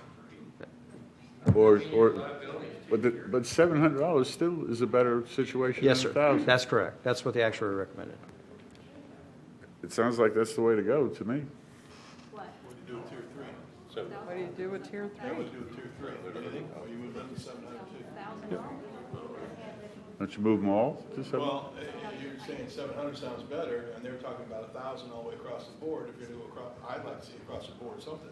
Yeah, now we don't have any data for what those numbers are in any of their tiers. What we were asked to take a look at was Tier 1 and Tier 2. And could we get the data for Tier 3? It'll take us a couple months. It take how long? A couple months. But that's how long it took us to get the first data. It took less than 30 days from the workshop in November to the letter that was sent to you. No, ma'am, December. we That did, was 1 month. we asked the actuary for the study after the council lifted the cap in May. Did council give direction to? Yes, they have did. The actuary look at that? They did. And present scenarios, and the actuary came up with the 500, 600, 700. That's correct. And I believe there was a no cap option also limited in there, which I haven't heard any discussion about. It's in there. either. Yep. But we just talk about 500, 600, and 700. So why not 1,000? Why not 1,200? I mean, if we're all agreeing on the 1,000, which brings Tier 3 and Tier 1 and Tier 2 on the same level, then go back and get the actuary numbers for a $1,000 cap. If it takes 2 months or 3 It months. apparently doesn't work that way, Marie. It could work that way. I don't know if it could work that way. Why Stan, go ahead. Stan, I have an idea. Can I speak? We'll take it. come up, Stan. I can't hear you. Come up. Oh, okay. Okay, I do have an idea. Is that when I spoke, I said that I don't understand what's going on. In other words, after speaking with several times with and Bridget. Okay, so it appears to me just like what can't remember Chris was talking about in the 700 and the 1,400 and all that. It's just I just don't see that we really have a good understanding of what's going on. I just don't see it, and I think that we should go with the idea I have is because there's so much misunderstanding and not understanding the subject very well, and including me, I'm the one who doesn't understand it, is that I like Hillary's first idea, and that is to go with, you had 2 choices on there. Second choice is, and I think it's doing something, and that something is do not make a decision tonight that gives a Tier 1, Tier 2. And it's one of your options. Yeah. It's an option there. I that's know what- that one's wrong, Stan. Pardon? I know that one's wrong. We got to do something. I think that is doing something. Doing nothing. I think that doing is something. because you don't have people don't understand what's going on. I mean, I'm including people up here in front of me. Okay, he hasn't said anything all night, so come on. My name is Horace Elmore, Mims, Hi. Florida. I work for the city of Titusville. I paid for my retirement. So the reason I paid for it to get my free medical. Now you're changing it. Do I get my money back? That's not a question I've had. No, well, we got to go to them. It's all the Did you same pay- thing. Did you have military and you paid for that? Military, what you mean? I said medical. I paid for, they said I had to leave before Yeah. 2013, December. I left. That's the reason I left. So I could get my free medical for life. Okay. That's another whole question. I have no idea. You'll have to talk to. Well, how is different? Because it's you. He's still in the retirement. With the same thing you're talking about now. I don't know. That's a simple answer, okay? I don't know. Mr. Mayor, you have to- I think what Horace is referring to is he bought time in retirement to accelerate his retirement benefit. Yeah. So he came up with an amount of cost out of his pocket to pay for credits towards his understand that. retirement. And that's what Because he's saying, of what which they then said. accelerated his retirement date to be eligible for the health care Okay, so subsidy. with the I think that's situation- what Horace is saying. Well, answer his question then, Joe. I'm sorry? Answer his question. What he's saying is does his To give him situation change now? Well, I think what Horace is saying is if we put the cap back on, or put the cap on, then we owe him that money Yeah. back. I think I that's paid what for he's- something that I ain't getting. That's what I'm saying. You understand what I say, but you just don't want to understand what I'm saying. Hey, be careful, son. Be careful now. What you mean?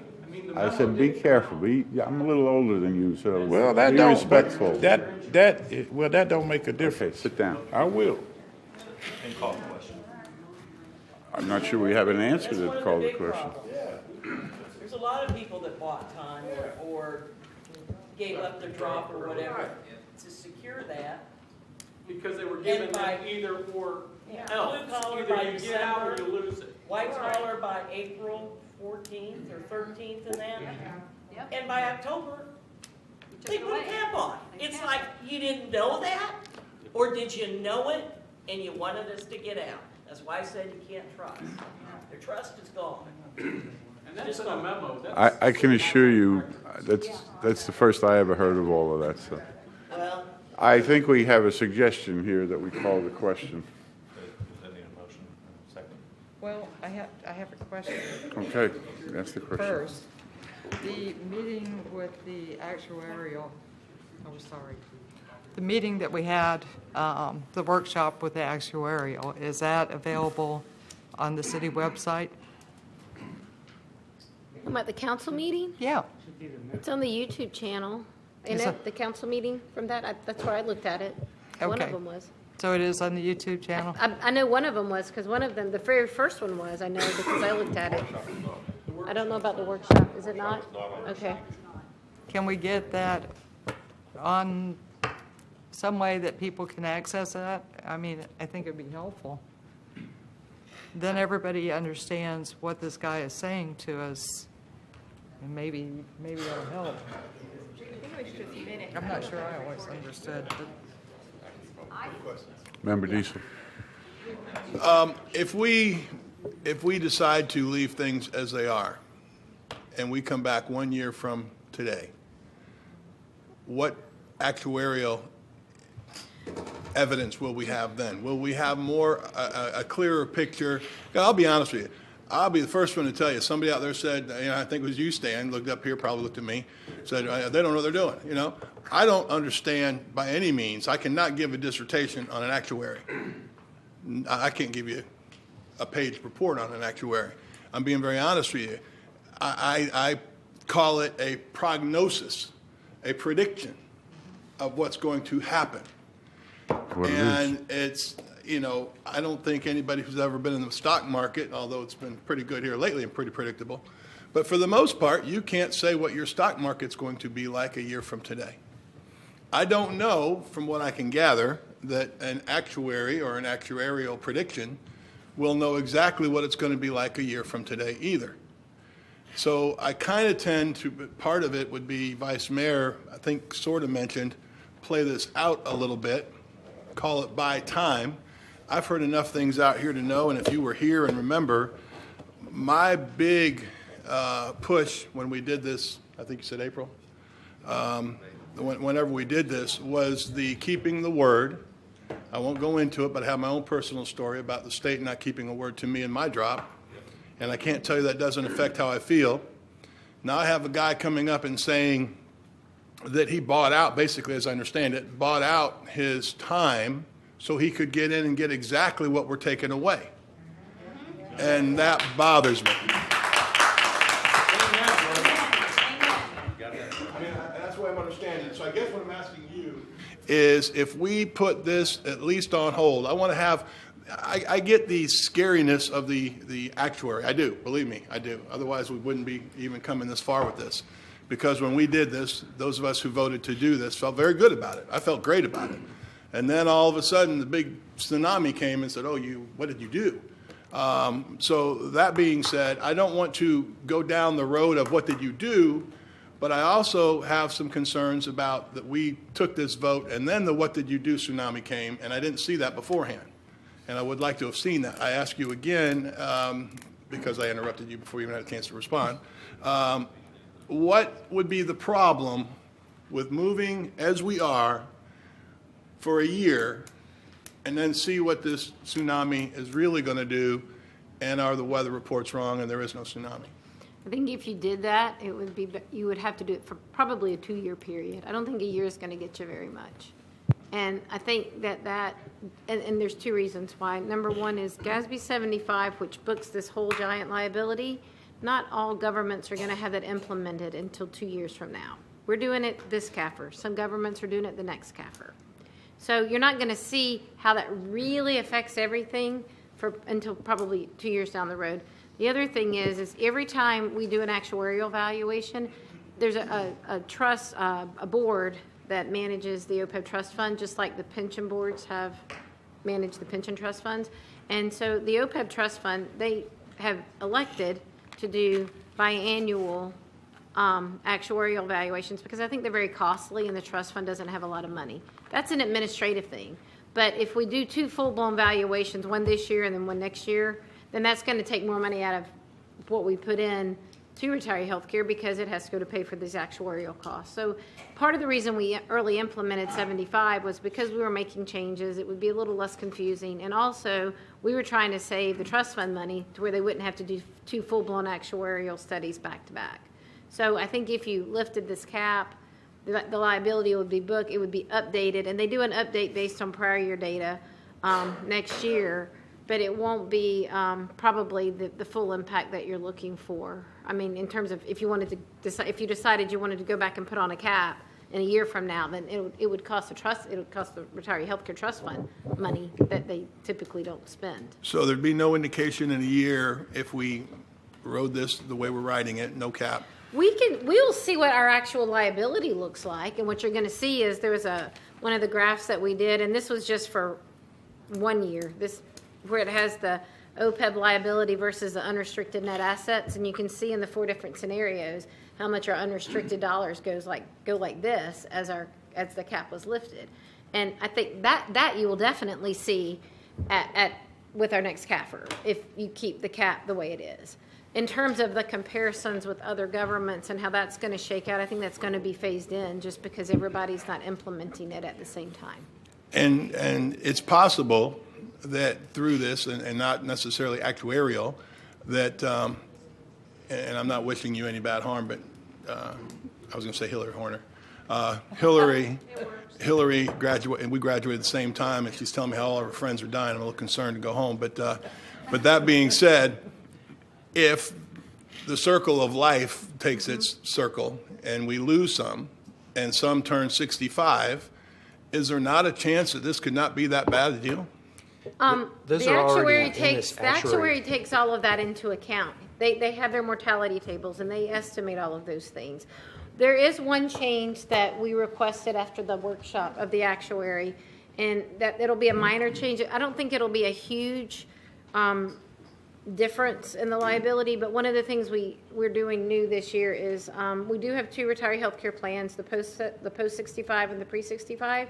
They're going to be segregating those employees and calculating them at different premium rates because there's a little bit of a difference. And so the actuary's estimate is that it might lower our percentage of payroll by maybe 2%. It's not a lot, but we've been trying to work with the actuary to come up with other ways to kind of fine tune his assumptions to make it lower, but it's not significant. It's nothing, nothing's going to be the big significant piece, because he and I went round and round for about a half a day on this, is cap or no cap, I mean, that's the biggest thing that's going to change it. But we're tweaking all the other little assumptions that we can in this report. All right, thanks. Vice Mayor?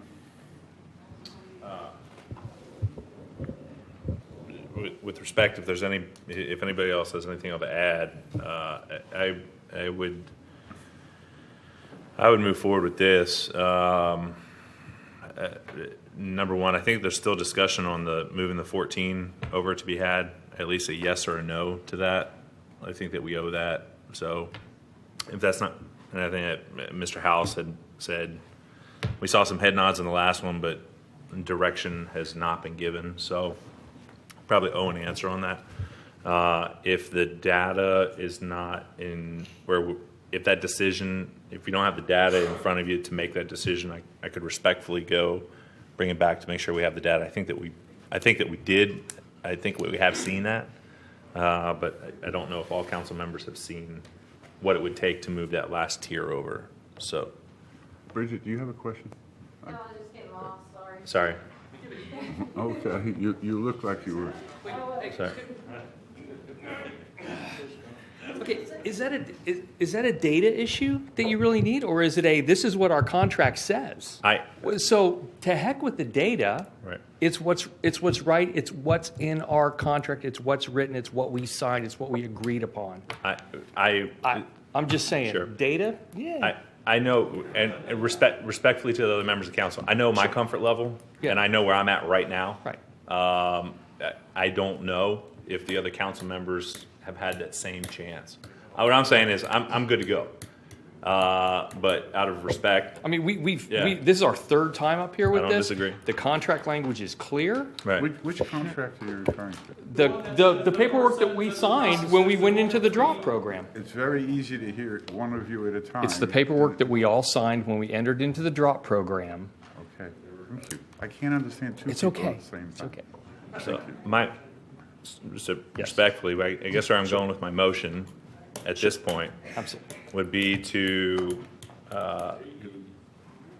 Go ahead, we'll get it on this. There are several people, two people who want to still talk, so just hold the motion for 1 second. Let's just let them talk before you do it. Could I have the HR director explain the contract, the drop, the language? I think maybe you can help the council to understand what that contract said. Okay, I don't know if I can speak to the contractual issue that's been referred to, but let me explain what happened try to explain what happened between tiers 1, 2, and 3. Okay. The difference between tiers 1, Mayor, 2, and 3 Mayor, you've passed is this in 30 times. that there was a cap of $500 placed on tiers 1 and 2. Those Joe, I hate to do this to you, but we have to extend the meeting. Oh, I'm sorry. We'll come right back to you. I got everyone lining up. We need to extend the meeting probably to 11 o'clock. I have a motion. I'll make that motion. I don't know I hope we don't have how to much do- good will be after 11 o'clock, but I think we ought to try at least till 11. Do I have a second? Second. I have a motion and a second. Any discussion? All those in favor say yes. Any opposed, like sign? Okay, Joe, you're on. Okay, so going back to the difference between tiers 1, 2, and 3. Tiers 1 and 2, those employees who were hired pre-2003 and retired pre-2014, April of 2014. That decision was made simultaneous with some of the changes that we made to the pension plan. Okay, retiree health care was capped at that point in 2014, along with the changes that were associated with pension reform. At that point, there were employees who were in the drop. They were going through the drop, and they had an option or decision to be made, whether to continue into the drop program and finish their drop participation or leave the city's employment at that point in time. That tier 1 and 2 group, and right now we'll need to update. There was about 253 people in that group. Those employees or those retirees retired based on the information that they had at that point in terms of deciding that they were going to retire with their retirement benefit and the medical benefit that was afforded to them. Because in order to gain that medical benefit, you had to reach normal retirement and separate from employment simultaneously to incur that subsidy or that health care benefit.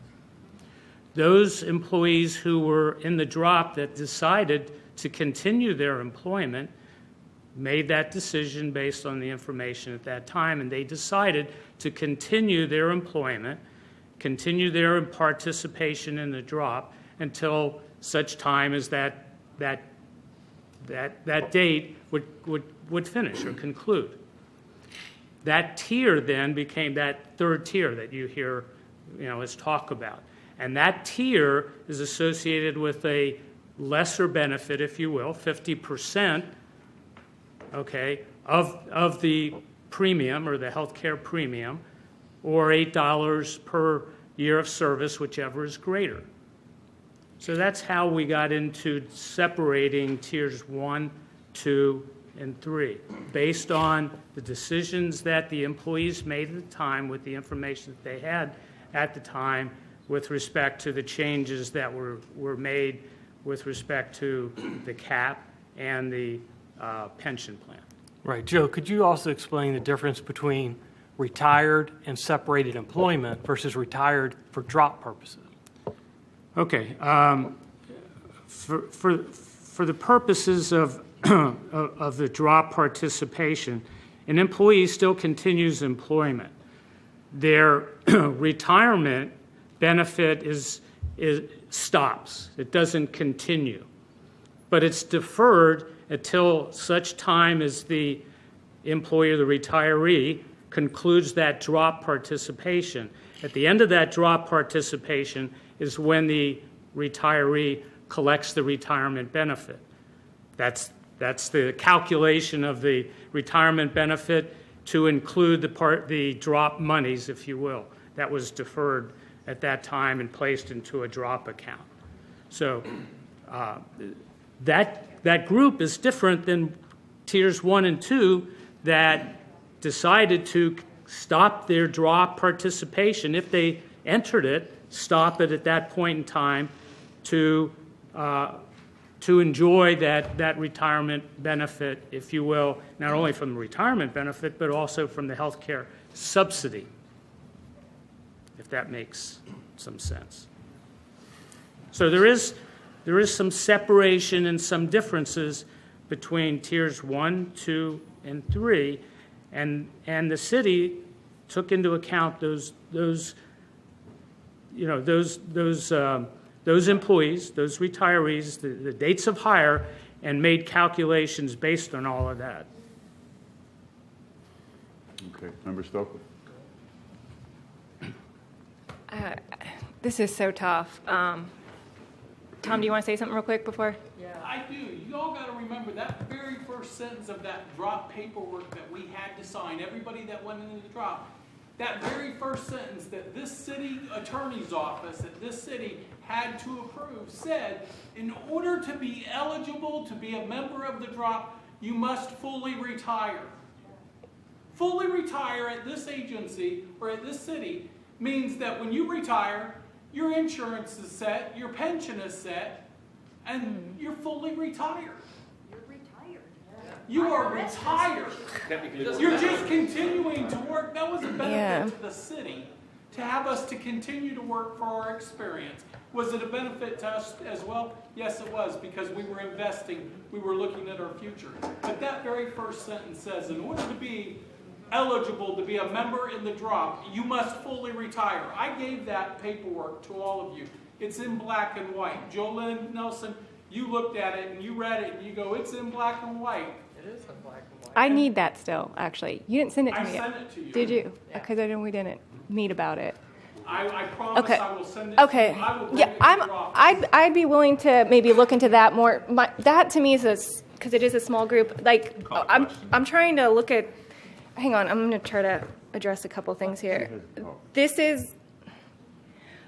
I feel like we're picking at little things, and this is a really huge. Like, whether we want to agree with it or not, to me, it's a huge issue because we're talking about increasing in our budget, and we try to plan for it. And what we see now is, regardless if we want to admit it or not, healthcare costs are rising. So we have to now see, as council, what's our plan? Do we want to cut and slash different budget items to pay for it, or do we want to have a cap on?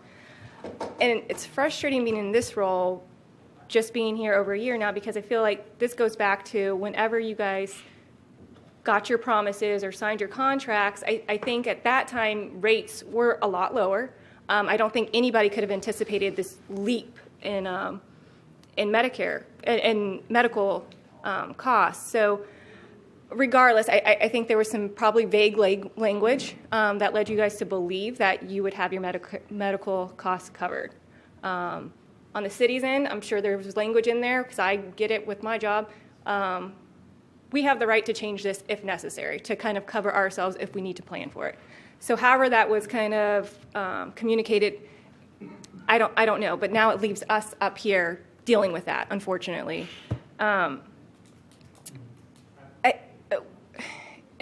This is not unique to us. I'm dealing with it at my current employer. We weren't able to get our COLAs, but they paid for our increased medical costs. So I don't think it's unique to us, and everyone's trying to deal with it. And it's hard for me when I'm trying to have to answer to 40,000 plus citizens, what are you doing with the budget? And to justify paying when I look at we are such high percentage of our payroll compared to every other city I'm seeing. If you guys have numbers where you see that, no, we're competitive, we're on the same level, I'd be open to seeing that. But it's hard when I have other citizens that aren't here today that are saying, what are you doing? Like, no place else is offering those types of benefits. And so it puts me in a tough situation where we have to kind of account for our cost and account for our budgets. And when we look at a couple things just to mention, we almost didn't fund COLAs this year during, I think, our budget cycle. That was one thing we almost didn't fund. Honestly, I think we're looking at offering worse plans moving forward. We have to come up with something in the meantime. We're getting ready, I think, to get a firefighter grant. But part of that is when that kind of runs out, we're left with that cost, which I think is going to be, city manager, roughly $1 million. Yeah, where are we getting that money from? For those. No, we're getting that. That's what basically we're saying. No, we're getting money, but through the years, I think it's 5 years, we eventually are going to have to pay for that. That's part of the agreement, which we're short on those. We're also short on police officers. And if you guys were here earlier, again, potholes in the road, bad lighting. It leaves me, at least, and I'd be willing, like I said, I will gladly meet with you guys if you can help me come up with some type of plan. But it's very difficult. I don't feel comfortable having no cap on this. Honestly, I don't. I'd be willing to look at the $700 cap, and I think that would buy us some time through the next couple of years to kind of address this and see, okay, where can we get this additional revenue? Because we already had additional costs that we had a budget for this year. I don't know. That's just kind of where I'm at. If somebody can help me out here, I'd like to fund it, but it's just really tough right now. City Attorney, you had a light on here. Is that from before? It was from quite a while. Okay. Yes, sir. You're on. One of the things I think it's important for council to understand, and what Joe said, of course, this is your decision, but I want to make sure it's based on accurate information, accurate data. We can use all the help. You had your tiers 1, 2, and 3, and I think what Joe said is at that time, the tiers were based on retirement, based upon retirement and leaving employment. Retirement for certain purposes, which is drop purposes, where you still remain employed, but you're retired, and it says retired, for certain benefits.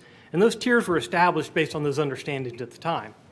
There wasn't a misunderstanding then of why am I in tier 1, tier 2, or 3 when that was decided. You're only hearing that now. So you need to understand those. You need to understand those things were discussed. Come on. And you heard from the employees; they made decisions at the time. But you need to ask your staff if you have questions on why is that word retired and what does it mean. That's your decision. But I think you also need to listen to the ones that were there as well, as far as staff's perspective of what those terms meant. I didn't negotiate that. I'm not going to tell you I sat there. I'm just going to tell you need to understand how that happened and listen to that history. Second, it's your decision. You have actuarial studies of unfunded liabilities, budget impacts. We understand that all comes into play. I haven't seen any other actuarial studies provided that dispute those numbers. So if you want to discount them, I'm not sure what the basis to discount an actuarial study is. We had the pension board attorney, pension actuaries actually perform that. So those are the numbers you're on. As Bridget said, the state's going to use those actuarial numbers when they book these liabilities. So you understand those numbers, despite whether you feel they're valid or not, are real numbers as far as their actuarial numbers. Just understand that, and you need to decide what amount of liability you want to accrue. If you want to remove that cap, that's entirely up to you. You've already removed it. but, you just need to decide what level of debt you want to take on. I would also, if you're going to decide not to have a cap and say, well, maybe in 2 years we'll look at putting one on, you have to decide how fair is that to employees who are going to rely on no cap now for a couple of years in their budgeting. And then only decide a couple years later, guess what, we're going to throw a cap back on you, and they haven't had one. And then, of course, it's even more challenging to come to you to say, we didn't have a cap for 3 years, relied on that. Now, in 3 years from now, you're going to throw a cap back on. You just need to understand, that affects people too. Could I just say one thing regarding the drop people and whether they're retired or not? I entered a drop in 2011. And the change in the health insurance occurred in 2013 for an effective date of 2014. I was already in the drop, had signed my papers, locked in my pension. I could not have said, oops, my benefit is changing. I would like to go back and not be retired. Oh no, I signed those papers. It was carved in stone. And so I think that's the rub. I'm just speaking to the drop people. We were in the drop, we signed it, and yes, on April 2014, I could have said, oh, dang, I want to lock in my insurance, and left the drop.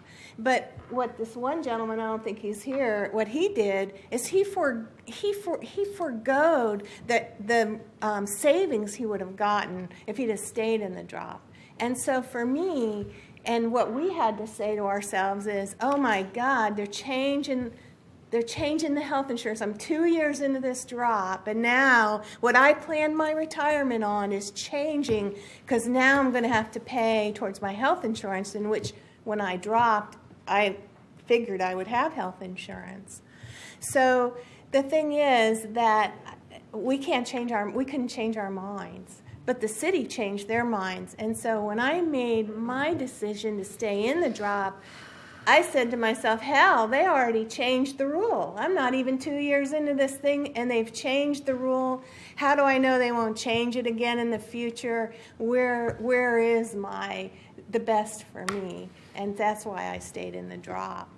But really, the drop people had no choice to say, oh, I made a mistake. I shouldn't have. The city's changed the rules in the middle of my game. I want to go back to being unretired because the city considered me retired and didn't fund my portion of the pension anymore because I'm in the budget as a retiree, not as an active employee. So I think that's the rub there for us. Chris, the point I was making is that everyone understood what that term meant. Whether it's right or wrong, or you think council should unwind that, that's a totally different discussion. Well, Mr. Broom, I was just making sure. You spoke factually up there. You said that this is the first time you heard anybody question the Tier 1, Tier 2, and Tier 3. No. And you heard moans come No, Tom. You want to come up? No, what I want to tell you is at the time it was implemented, there was an understanding that retired for drop meant something different. No. Now, whether or not you wanted to apply, that's a different question. Well, because I questioned, how can they say that I'm not a retiree because I retired to get into the drop? And I was told, well, that's just how the city's looking at it. Right. The point is there's a difference between... And for budgetary purposes, the city classified us as and you'll agree, you're our auditor, you'll agree there's a difference between retired and separating employment and retired for drop purposes and continuing employment. You understand there's a difference. That wasn't made clear. No, I was a retiree who continued to work. Correct, versus a retiree who separates employment. And again, all I've done is ask Joe. To separate employment to retire. You're mixing. No, you don't. It's for purposes of the insurance, Correct. though. Correct. So that's the point I'm asking Joe to clarify. I got You got some ways to go? But yes. Yeah. Okay. Yeah. Thank you. So this is, and if it would be okay with the board, I'm going to make two separate motions. So hopefully you would respect as we go along with this. My first motion would be to move the 14 employees who are in the drop program and reduce or remove the $1,000 cap. That is my first motion. Are you talking about Tier 3? The Tier 3, excuse me. Removing the Tier 3 $1,000 cap. The Tier 3, 14. What $1,000 cap? Everybody in Tier 3. There's more than 14. Please, council's talking right now, okay? You guys have been talking, now let's... Thank you. So my motion is to remove the $1,000 cap for the 14 people who are in the drop program. Tier 3. But are you moving them to tier 1? I'm removing the $1,000 cap. I don't know of a $1,000 cap. That doesn't make sense. No, There is no it's- $1,000 So- cap. It's a $500 My cap. apologies. There's a $500 Right. per month cap on Okay, tier 3. so moving the tier 3, excuse me, my correction, then to make the motion for the 14 people who are in the drop program to be moved from the tier 3 to tier 1. There's actually 19. 19, We just excuse got me. an updated Thank you. number. 19.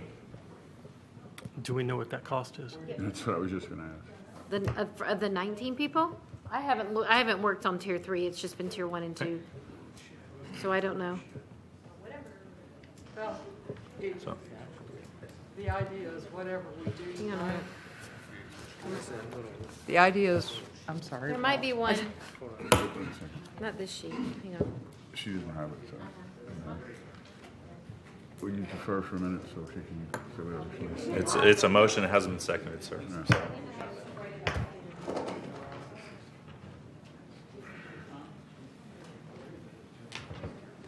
Okay, when the actuary, I think it was in August, he presented that impact study results, and there were 3 different scenarios. I think, if I'm reading this correctly, the difference, the impact of the tier 3 people is $118,000. Is that, am I reading that right? I haven't looked at scenario D very often. It's 118,000 compared to removing the caps for tiers 1 and tiers 2. I think it's an additional 118,000 if I'm reading it correctly. But I'm going to have Joe double check me because I'm not used to looking at this paper.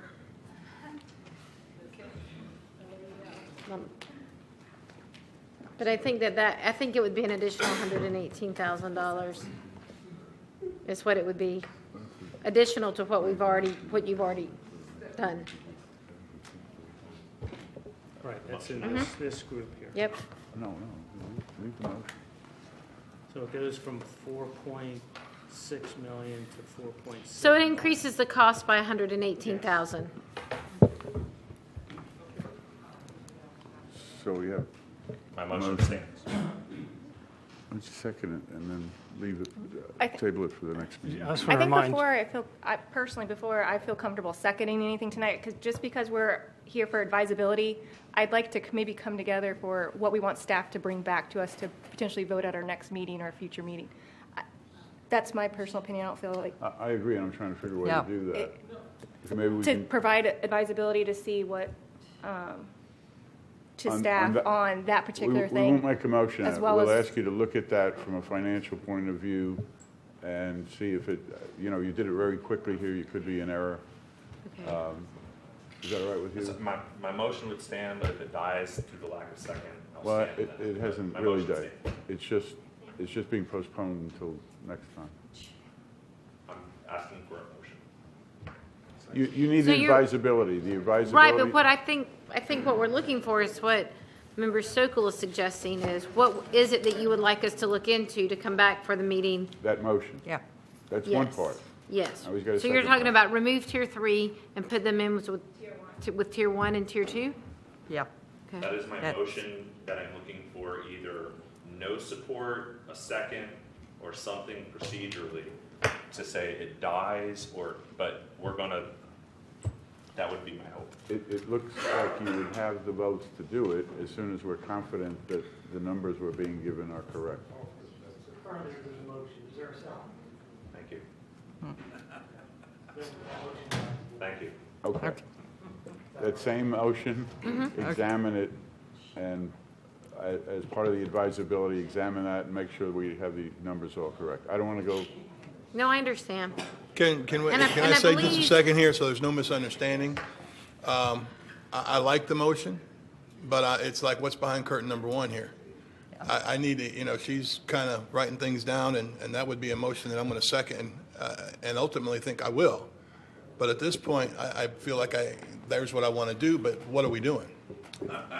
You don't have to second it Excuse because me. we're not making No, I the realize motion. that, but I want to make it clear to them that Yeah. Excuse we're me. not seconding because we're not for it. Please, you got to give me a chance here. So, as part of our advisability, we're asking you to re-examine that, make sure it's correct. Yes. This is our third time up here bringing this up here. Why aren't these numbers available right now? This is our third time up here with this issue. I'm trying to get it done. I can't understand tell that, you why Mr. it Mayor. wasn't I understand it, done a Mr. certain Mayor, way. but, you know, The impact. and I study- understand it's late, but this is the third time we've been up here, and this should be familiar with everybody up here. It's not. Well, Scott, what? the impact study that was provided does have this as the impact of lifting tier 3. It's Okay. $118,000. That's Okay. under GASB 45. Well, there's your number. So In we don't, addition, that's in addition to tiers 1 and tiers 2. That's just the impact of tier 3, which is what I think Member Behringer was at, or Vice Mayor Behringer was asking. That's the impact of 3. Now, realize that was based on a point in time, and so it'll be around that because actuary Sure, math it's not changes going to be every that. 2 It's not going to be that But much. the impact off of that is what we have. $118,000. We have that. So It's right what? here. What more of a finite number? Do you want to get it down to the cent? I mean, I want to what more make of sure a it's finite correct. number do you need? I want to make sure it's correct, and we got two parts to this, and we can vote on it at the next meeting. I don't want to do things twice. that was prepared under GASB 45. It was, and I don't know what the GASB, I do not know what the GASB 75 impacts will be. Second. Thank you. My second motion would be to not instill a cap. This would be my advisability, not to instill a cap, and to allow for a 2-year period, to allow the liability to be recorded with the second actuarial report to take action from there. Again, we're going to do it as an advisability, as part of the advisability. No, he just said as I'm doing this as an advisability. Did you not? If it needs a motion to be finite, great. If not, and we get. I don't think it does. What it needs is, as part of the advisability, they check it over and make sure whether the numbers all gel and what they mean. Okay. So we know we're doing the right thing when we vote on it at the next meeting. Got it? But I guess where my concern is I think my concern at this point is one for the city's solvency, which I think that I have a firm understanding of kind of where we're at. It's bad liability in OPEB to a degree because of an accounting practice that changes this year that we don't know all of the consequences to. I think that holds true. I think it's going to take 2 years for us to figure out what the impact will be. And because of that, I feel pretty confident about where we're at. So I'm comfortable to make a decision from an advisability standpoint. I'm going to remind I you, need you 2 said years. that about taking the cap off, too. Correct. I agree with that. So I have do a we want position. to make another mistake, or do we want to make sure that it's correct? We just have a difference of opinion. No, I understand. I'm giving you my opinion. Yeah. But that's where I'm at. So what's the advisability for exactly? How is it different than what we already have, I It means guess? they get to go over everything and look at it. Don't we already have? You've already removed the cap, and we Right. have we have those estimated numbers. The only thing I think that we're asking, Is what to do from here. yeah, well, I think the only thing that's additional is to see what the impact of removing tier 3 would be under GASB 75. Right. We have it under GASB 45, but not under GASB 75. I Okay. think that's the only thing that's different. Am I correct? That's what I think we have here is Yeah. with our unfunded No? liability, Yes. potential All increase of in. Yeah, because everything that we've done for you all has no cap, and Right. that no cap is under the GASB 75. The only thing Unless- that's not in there is tier 3, because tier 3, we weren't asked to look at. It was just looking at reinstating the cap at different levels possibly. So we have all of the estimates except for the tier 3 portion, right there provided. So your liability will go up a little bit more, is what it's gonna be, a few $100,000 more, right? Well, we Most don't know. likely. That's what we need you to tell Right. us definitively next time. I don't see what harm it does in letting them work it all over and then come back to us in 2 weeks, rather than make something here and that we have to undo it or something. I don't want to do the same thing we did the last time. So the only thing new you're asking for is just the impact of tier 3, right? That's what it sounds like, because I feel like we have Seems like advisability on no we could cap do right first here, one. which council, but to me makes me nervous looking at it. And so I don't know if we can have some open discussion on if we do leave the no cap, what are we looking to do next budget year? What are we looking to do? Are we okay with our rating? I want to wait till the next meeting. And just have an open discussion about it then, I guess? Yeah. So no, they don't need to It's have an any advisability. advisability. We're giving them an advisability of the two things. The two What's the ideas two he had things? were great. We're just doing it as an advisability instead of a motion. I only see one thing as advisability. I don't know what the second one is, I guess. It's just checking it over. Just think of it that way. So, the, They're not to voting, me, Leo. I know. To me, what I'm getting from this is we're going to get some advisability on Gatsby 75 for moving Tier 3 to Tier 1, and we're going to have open discussion over what we already have because I'm not seeing any more Well, thing that you I think can the bring to us. advisability is tonight, so you're giving us direction to look at the impact of Tier 3. And that's what we would bring back to you all at the next meeting. Right. That, And just we can that one add, thing. And then I right, think we and that have would to be have added discussion. to the stuff you've already received. If there's anything different you'd like, we need to know that because we have 2 weeks to get it together. Right. So does that fall to alternative 1 or alternative 2 under the agenda request? Because alternative 1 is approve the advisability and give direction regarding reinstating the cap. You also made the motion about Tier 3 moving to Tier 1 and moving the cap. I mean, eliminating the cap for 3. The second alternative, which is originally what I came up here and asked you all to approve, is do not approve advisability, what you have sitting in front of you, what you're looking at, and take no action on the OPEB subsidy. Well, we decided to do it differently. Which is? We're moving, we're just giving them the time to go over it, make sure it's correct, then next time we make the decision. And advisability is giving them that opportunity. Hillary, I think a lot of the information they need was provided to them tonight. No caps and different cap scenarios. What they're saying now is, okay, we like that, but we want you to look at the impact removing Tier 3 would have on it. They're not making decisions tonight. They're just getting information. So We weren't intended to make a decision tonight. We were intended to give them an advisability. Right. That's what we just did. To approve or not approve. So you're giving them advisability to go back and see under Gatsby 75, bringing you options back, including taking Tier 3 and moving them into Tier 1, with no caps on anybody at the current time as we stand here tonight, correct? Right. I can't wait for you to understand that. Either that or I got to... Oh, no, I mean, there's no cap on Tier 1 and 2 now, but his motion before was no cap on Tier 3 while you go back and do advisability. I'm just trying to get the motion of what it is you're asking for. I hope you have it. Okay. Okay. Okay. Are we together with this? We're giving them an advisability so they can work on it for next And we're week. still going to discuss at our next meeting Yes.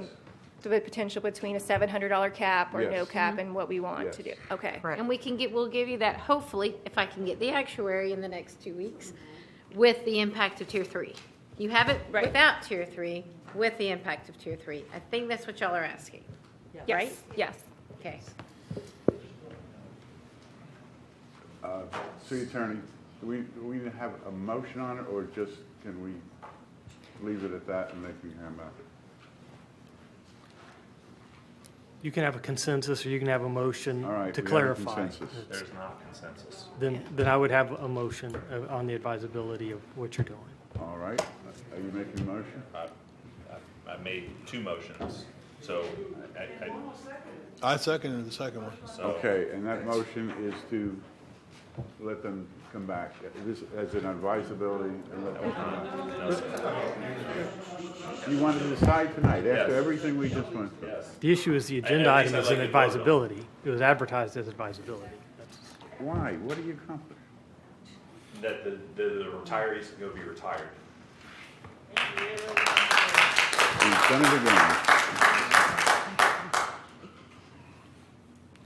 Hey, what's your pleasure? I can't see any reason to not wait 2 weeks and get the thing right make sure it's right. And my other question is anything going to change on Tier 1 and Tier 2? Do we have all the information on Tier 1 and Tier 2? Unless you tell me you would like other information, you have all the information on Tier 1 and Tier 2. And that's the reason I was seconding that one and moving forward, and I held on the first one because we don't have that information. You have it under GASB 45, but not under GASB 75. That's the difference.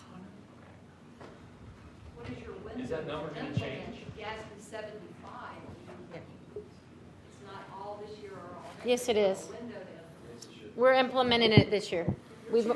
We're choosing to be, and the reason we did was because we knew that we were going to, we had all these other changes, so we didn't want to go to council with an actuarial report with no cap and then go back and then double that liability next year when we do GASB 75, and then have the OPEB trust fund, instead of paying for your health care, fund an actuarial report 2 years in a row. So that was why we did that. You got a point of order. Once you have a motion and a second, you're supposed to vote on it. Point of order. You can have discussion on a motion in a second. The question not I on have is council, this agenda is set for advisability. I just want to clarify that for you. And What do you want to do at this point? right now, I hate to be like that, but I want to address this issue and have a discussion among council when we're fresh, when it's not 11 o'clock at night, Right. when we all haven't been up since 6 o'clock this morning, where we're making sense and we come to a decision. And I hate to do it to you, but I just don't feel that I would be thinking it through as well as I need to. And it's an important decision. And I just don't think that, I know a lot of you are used to working 24 hours a day and then making decisions. I'm not. And I want to attack this with a fresh mind. I mean, sorry, but I think that it's an important decision and it deserves that, whatever we decide. Okay, now since this is still a motion, so call the motion. All those in favor of the motion, well, you need to put an amendment on it, that we wait till next week. Huh? Am I amending it? I don't think she's amending it. I think she's just discussing it. I mean, right now, I would say no, because I just really wanted to hit it with a fresh. Procedurally, how do we attack this now? Because we have okay, that passes it, but it doesn't leave. Well, we need something to say. It's Correct. You have a motion and a second we could put amendment to proceed. And if you could ask the motion to amend it, or you could take a vote. If that fails, it'll be ripe for a new motion. Which would be that whatever it happens to be. we- But you have a motion and a second now that you will vote on. Okay, and then the motion would be to table it until next time and have a discussion and make a decision at that point. Okay, all right, I'll call the Okay. question. Can we do a roll call on this? You're not required to, but you can always ask for a vote. Let's do a roll call on this, please. Mayor Johnson, No. Vice Mayor Behringer, Yes. Member Stokel, No. Member Diesel, Yes. and Member Nelson. No. Okay, now someone has to remake the. Okay. My motion would be that we table this till next time when we are all fresh. It's not 10 after 11, where we can have a discussion on it and come up with a well-thought-out decision. Do I have a second? Second. Motion and second. Any further discussion? Can't discuss the tabled item. No discussion, parliamentary procedures, there's no discussion. This- vote. This isn't tabled. It's not a tabled item. She just made a new motion. No, Yeah. she made a new motion, Hillary. Please stay out there while we're doing this up here. I'd just like to clarify Member Nelson, is it a motion to table advisability, or is it a motion to come back in 2 weeks with more information for you to consider? I would say the motion would be to come back in 2 weeks with the additional information on the Tier 3 and make a decision. at that Okay, so point. the motion be approving advisability to come back, not tabling the advisability again. Okay. I Motion just want to to- clarify. Okay. And then, Any other discussion here? I was going to say too, I guess that gives 2 weeks' notice as well, if we're going to come back in 2 weeks. Yes. So if retirees want to come, if any other citizens would like to come and try to help us solve this issue, Yeah. that's all I'll be. Call the question, please. Roll call. Real quick, I got a question. If I vote yes on this, that doesn't change anything on the previous motion. All right. There is no previous motion. Well, the one we voted yes on. Member Nelson, could you clarify your intended motion? There's been a lot of discussion. I'll make sure they understand what they're expected of staff at the next meeting. I don't know if I can repeat it. My motion is to come back in 2 weeks, have a discussion on this and a vote on it. So to come back in 2 weeks for advisability. Does that make it? I believe you previously approved advisability to come back with certain information for your next meeting. What information is it that you're asking them to come back with? I'm asking them to come back specifically with the information on the Tier 3 people so that we make a decision on the whole. Okay, so you're asking for data to put Tier 3 into Tier 1? Correct. Is that correct? Correct. And is there any other information you're asking for? No.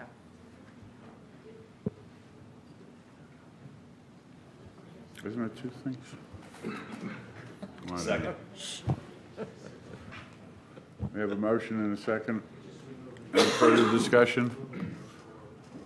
Roll call vote, please. Vice Mayor Behringer? Yes. Member Stokel? Yes. Member Diesel? Yes. Member Nelson? Yes. Mayor Johnson? Yes. Okay. We're already 15 minutes over. Will you be sending letters out to the retirees that are not present for this next meeting? And two, can you move us to the beginning of the meeting so we're all fresh and we don't have to wait till the end for discussion? I would say yes.